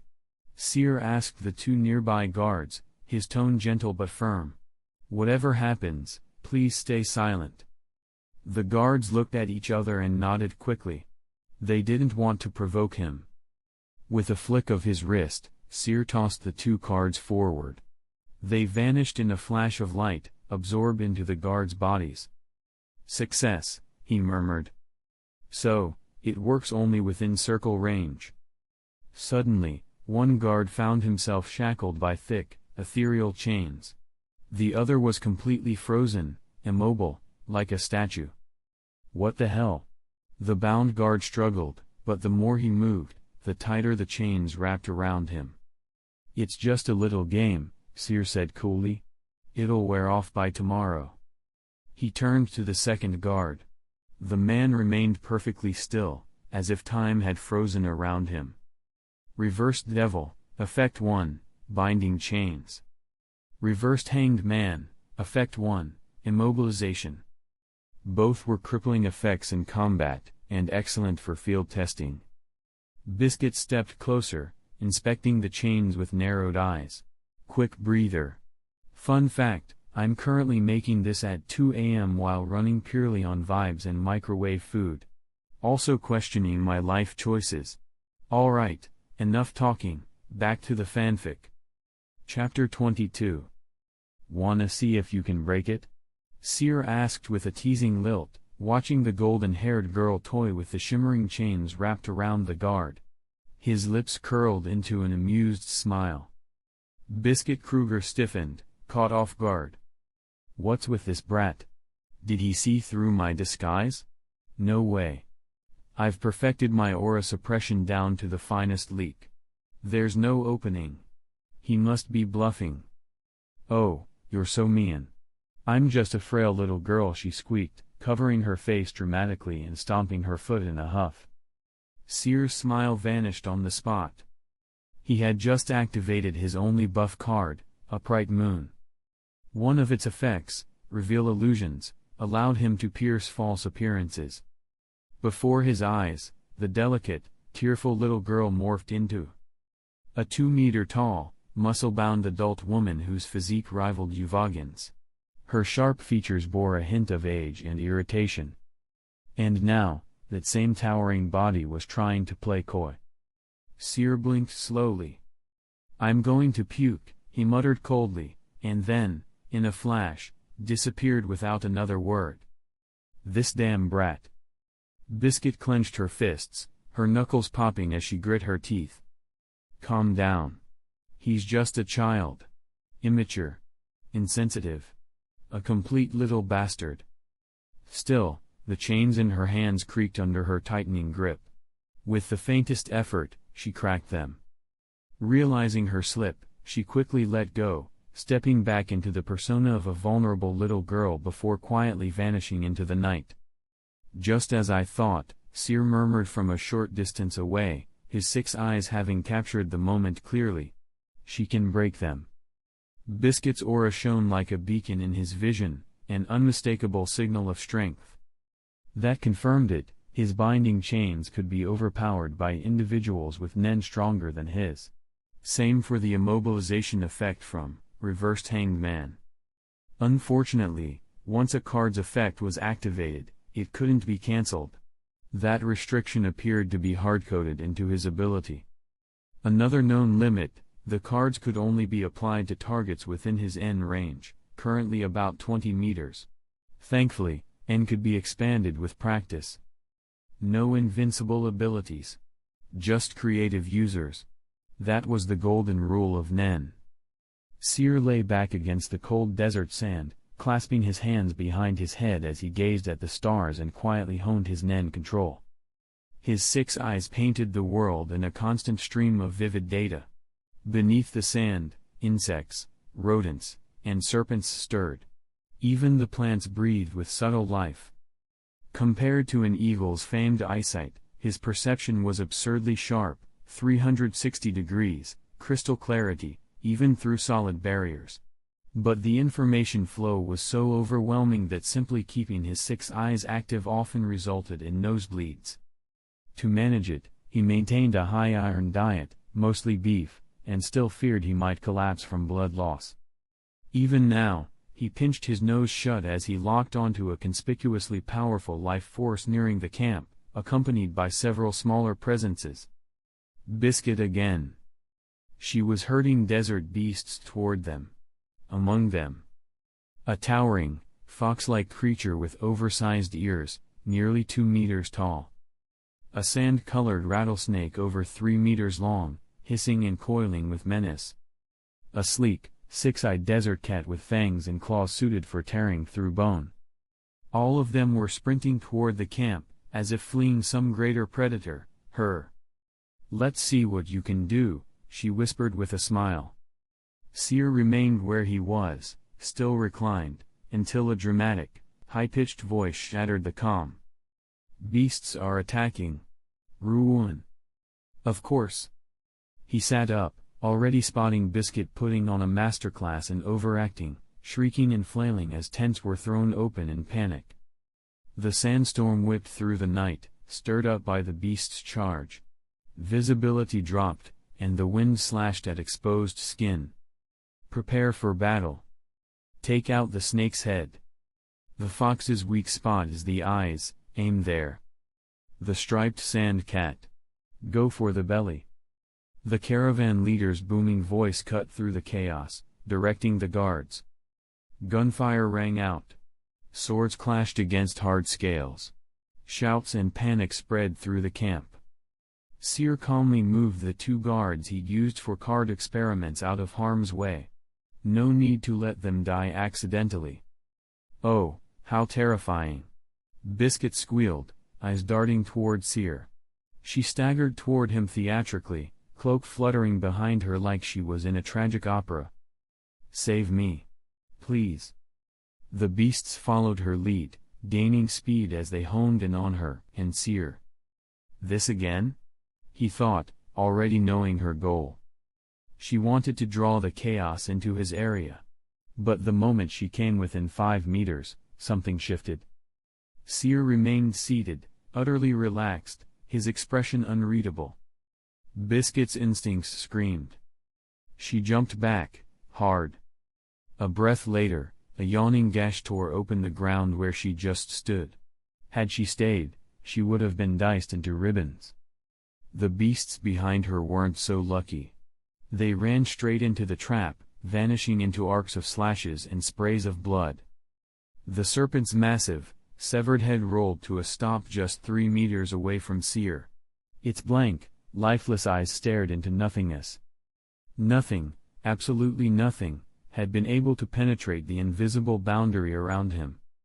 Updated ability profile. Nen ability, Wheel of Law. User, Seer DeVille. New rules added. Irrevocability, once a card's effect is activated, it cannot be cancelled. Independency, cards can only be applied to targets within Seer's N. Current max range, 20 meters. Will expand with training. Additional insights. Targets can resist or break effects with superior Nen or strength. Cards fall into categories, buff, upright, and debuff, reversed. Effects may stack. Cooldown for next draw, 24 hours, Chapter 23. I warned you, Seer said, casually wagging his finger. His voice was light, but the undertone was unmistakably cold. Stay away from me. Clearly, the girl hadn't taken him seriously, she kept trying to get closer. Or rather, to test him. I'm only here to get a hunter license. But if you keep interfering... The white-haired boy stood motionless, yet the surrounding air began to shift. A swirling vortex of sand whipped into a spiral around him. For those sensitive to Nen, the scene was even more dramatic. Dark blue aura surged violently from his body, writhing like serpentine shadows. It was a warning. Feel free to try. Let's see who ends up as what, Seer added, tilting his head slightly. His icy blue eyes glinted beneath snow-white lashes, a grin curling on his lips, sharp, wicked, and fearless. Even Biscuit Kruger found herself momentarily stunned by the boy's overwhelming presence. That aura. That pressure. It was rare for her to feel this unsettled. Typically, only those stronger than her could evoke such a visceral response. But him? Stronger than me? Impossible. I get it. What an unlovable boy, Biscuit sighed, finally dropping her sweet girl act. Her tone turned flat, her expression aging slightly to reveal her more mature self. There was no need to test him further. With his strength, passing the hunter exam would be easy. As for his personality, arrogant, cold, domineering, that wasn't her problem. Whether or not he survived after getting a license would be another matter entirely. Lovable? Like you? Seer asked, the sandstorm dissipating around him. He glanced lazily her way, eyes gleaming brighter than the moonlight above. Exactly. Just like me. Lovable for an old lady? He cut in with a smirk, his tone laced with mocking delight. Biscuit froze. Her cheerful expression cracked. Her hands curled into fists. She couldn't take it anymore. In a flash, she launched a punch, a blur faster than sound. But Seer was faster. I knew it. The moment someone exposes your real age, you lose it, he said, already reappearing by the corpses of the desert beasts, perfectly composed, his grin taunting. That smug look made him all the more insufferable. Let's get along peacefully from now on, he added with a casual wave before vanishing again, reappearing near the camp. Biscuit, hands on her hips, stomped in frustration. Her irritation seemed almost theatrical. Ugh, that brat. As charming as he was, his personality couldn't compare to that of a composed, emotionally mature man. Oh well. Back to gem hunting, she muttered. Biscuit Kruger, renowned 2-star stone hunter, hunter exam proctor, and master of transformation, was no ordinary woman. Having accomplished legendary feats across several fields, she had come to the Gordeau Desert chasing rumors of undiscovered ruins filled with treasure. And, while she was here, she took the opportunity to assess potential hunter candidates for fun. No one knew when the rumor began or where it originated, but tales of a vast, ancient ruin buried in the desert had drawn scores of treasure hunters, mercenaries, and criminals alike. 90% of the thugs seen back in Gordeau town? All here for that so-called ruin. No one had ever found it. Some even doubted it was in this desert at all. But to hunters like Biscuit, even baseless rumors were worth chasing. Because that's what it meant to be a hunter, someone willing to cross continents on the slimmest lead. That brat will definitely pass the exam this year, Biscuit muttered as she turned away from the caravan, heading in the opposite direction. She had already assessed most of the candidates. Only that white-haired boy left a lasting impression. With his snowy hair and piercing blue eyes, he could have passed for a cute little cat. But the black markings running along his body turned him into something more like a white tiger. Elegant, but dangerous. Cute? Sure. But deadly. Aesthetics, though? Full marks, she whispered, covering her mouth as she chuckled. Top-tier material. Meanwhile, Seer returned to the camp, dragging the 2 immobilized guards back with ease. By the tents, several wounded members of the caravan were being treated with what little supplies remained. Did you kill the beasts? Where's Lucy? Someone asked, glancing behind him, searching for the golden-haired girl. She probably wandered off, Seer replied flatly, brushing off the question. His 6 eyes caught the brief flicker of indifference in the caravan leader's expression. So he knew her. Not surprised she left. Definitely someone from the main story. Seer narrowed his gaze. He couldn't recall her exact identity, his knowledge of Hunter x Hunter was limited to the anime and random clips online. Casual fan knowledge. How annoying. If she wasn't the guide for the Hunter exam, then who was? His eyes returned to the caravan leader. Suspicious. Fits the profile of a guide perfectly. Can you all still move? Seer asked lazily, his arms folded. His 6 eyes confirmed it, no one was dead. Injured, sure, but alive. That was enough. We need to reach a safe location. These injuries need proper treatment. If we keep moving without tending to them. One of the guards said, frowning. And what's your plan? Seer cut in. Stay in the desert and wait for death. Or turn back like cowards. He raised a brow. What a stupid idea. The guard clenched his fists, seething, but didn't respond. He had no counter. We can keep going, one of the injured men said from the ground, his voice firm. "We'll manage. Let's move out at dawn." Seer glanced at him. "Oh? Not bad," he said, offering the man a rare look of acknowledgement. At least someone knew how to use their brain. Chapter 24. In the distance, the carcasses of the beasts were slowly pulled beneath the desert sands, as if swallowed by the dunes themselves. By dawn, the bodies had completely vanished. After regrouping, the caravan quickly resumed their journey, taking advantage of the cooler morning hours before the heat set in. The injured rode silently atop horses or camels, their stoicism evident in their wordless endurance.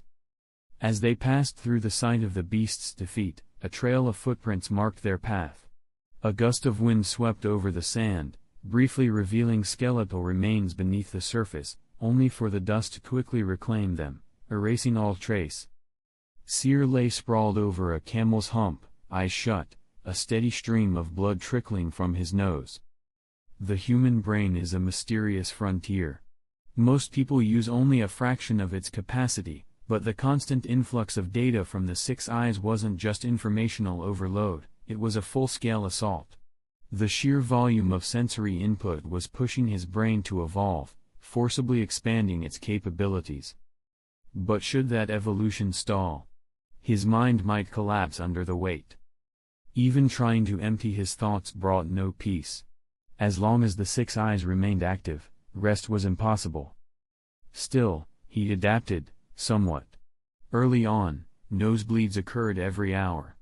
Now, it was only 3 or 4 times a day. Progress. Eventually, when he unlocked infinity, the burden would grow heavier. After all, even Satoru Gojo relied on reverse curse technique to continuously heal his brain. Ideally, Seer thought, he'd obtain both infinity and RCT together, or at the very least, the latter first. Sitting upright, he wiped his nose and shoved a fresh wad of tissue into his nostrils. The caravan leader approached on horseback, pulling up beside Seer's camel.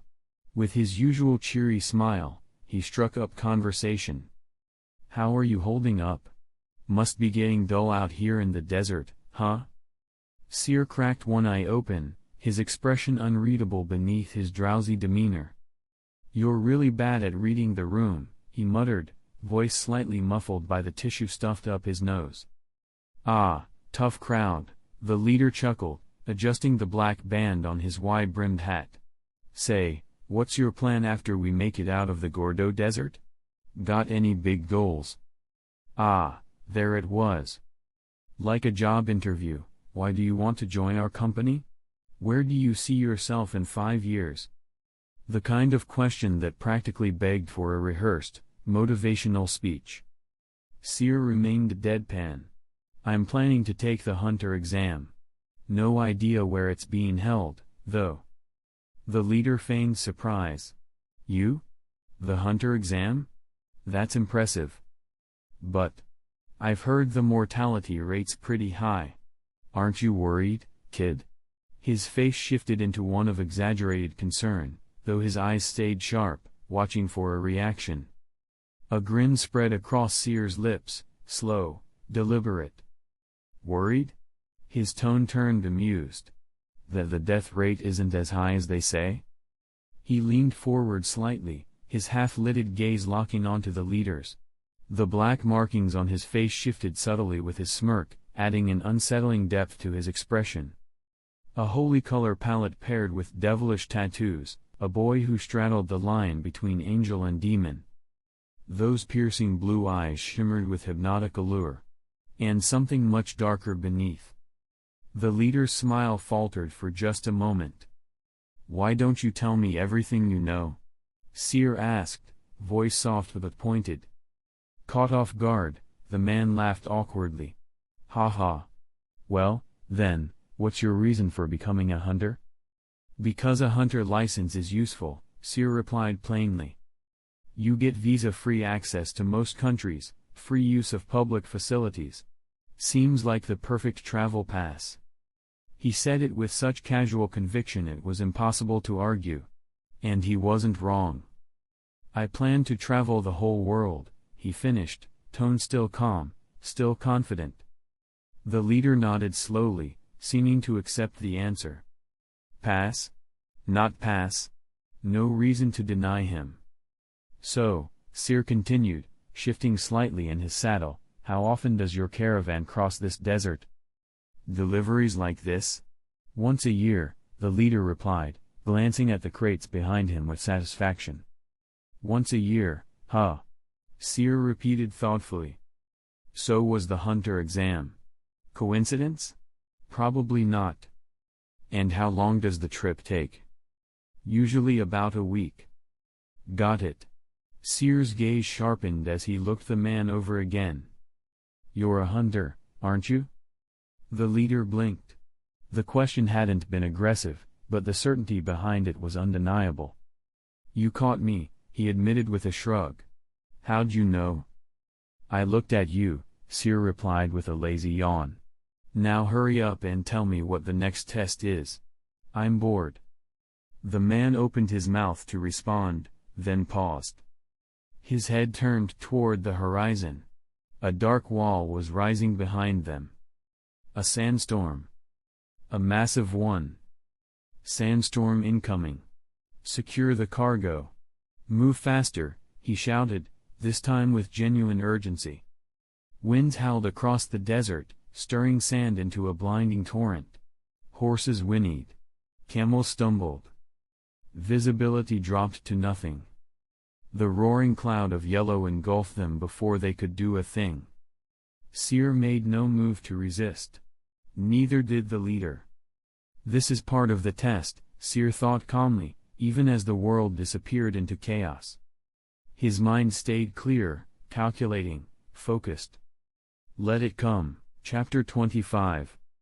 The dizzying whirlwind finally stopped, and Seer landed steadily on his feet. Around him, the dull thud of bodies echoed as others hit the ground. Many had collapsed, unconscious from the journey. Several were missing, likely lost to the storm. Those injured and left behind in the merciless desert? Their fate was sealed. Now, only Seer and the caravan leader remained standing. The camels and horses had vanished without a trace. Well, at least one person passed this time, the leader sighed, scratching the back of his head as he surveyed the bodies. Seer ignored him, his attention focused on the surroundings. The leader, misreading his silence, chuckled and added, looking for the camels. Don't worry, they'll come back on their own. He explained that the animals were trained beasts, highly intelligent and capable of navigating their way back without guidance. He'd invested heavily to ensure cargo protection. What about these people? Seer asked, glancing at the unconscious candidates strewn across the floor. The exam began the moment they entered the desert. Naturally, they've failed, the man replied, cheerful as ever, flipping out a hunter license from his pocket. He said it with a smile, but the implications were cold. Every year, hundreds, sometimes thousands, died during the hunter exam. The pass rate hovered below 1%. So just leave them here to rot, huh? Seer mused aloud, rubbing his chin with an amused smirk. They now stood within an underground maze. The walls were made of deep blue stone or some similarly resilient material. Endless corridors stretched out in all directions, disappearing into impenetrable darkness. For most, it would have been overwhelming. But not for Seer. His 6 eyes painted the scene in crystal detail, cobwebs clinging to the corners, moss creeping along the floor, and faded stains, gray-white and yellow-brown, splattered across the walls. Old blood. Possibly brain matter. The air was thick with decay, stale and musty. Each breath carried the scent of dust and rot. Still, it smelled better than Meteor City. But something stood out. No corpses. There were signs of past deaths, but no bodies. Which meant someone had cleaned up. Without 6 eyes, most wouldn't even notice. So, the next test is inside this maze? Seer asked, eyes narrowing at the leader. The man nodded, now casually carrying multiple unconscious candidates, 2 under his arms, 1 in each hand, and another slung over his back. That's right. The clue to the next test site is hidden somewhere in here. Good luck, kid. With a flash of movement, he bounded into a corridor and vanished. Should Seer follow? No. That path was clearly a dead end. The leader wasn't a participant. Those he carried had failed. His task was removal, Seer's was progression. They weren't headed to the same destination. Now then. Which way? Seer crouched, closing his eyes to think. Countless corridors. Any could be the right one. But each passage was marked with dried blood. Traps? If the blood marked where others had died, then every corridor could be rigged. Which meant it didn't matter which one he chose. He thought for 3 seconds before standing and stepping into the nearest left-hand passage. Left foot forward. Pause. No traps triggered. He glanced at the ceiling, walls, and floor, still nothing. No traps? He muttered, knocking the wall out of curiosity. Then, he raised his hand. Blue. A compact orb of dark blue energy materialized, swirling with destructive force. He flicked his wrist, releasing it forward. Boom, he said flatly, lips curling into a smirk. The orb shot down the corridor, expanding rapidly. Walls shattered. Debris flew. Hidden mechanisms activated, arrows rained down, false floors collapsed, spike pits were revealed. At the corridor's end, Seer teleported through the debris. Amid the wreckage, he spotted the remains of a massive stone boulder, now pulverized. Another trap dismantled. But something etched into the wall caught his eye. 1-1. So this is the clue? Seer murmured. A date? A code? Not enough on its own. Unsatisfied, he teleported back to the start and entered another corridor. Blue. This time, after the blast, a guttural roar echoed down the hallway. A beast? Traps varied. Some housed monsters. He repeated the process again. And again.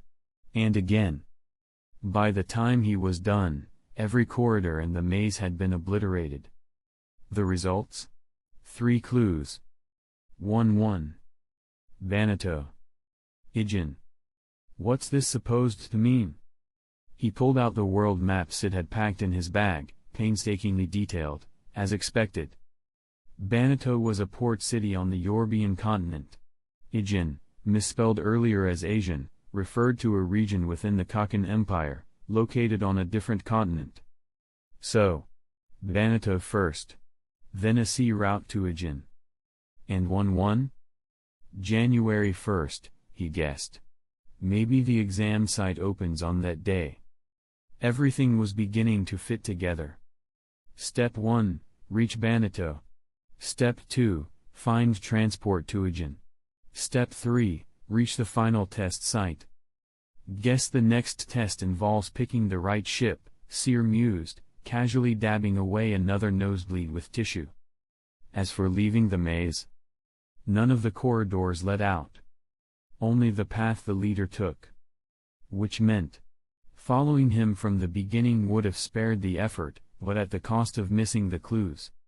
You really do have to clear everything, Seer muttered as he began walking down the cleared corridor. For the average examinee, this maze would have drained days, if not lives. But for Seer? He cleared it in under an hour. This place won't be usable again until they rebuild it from scratch.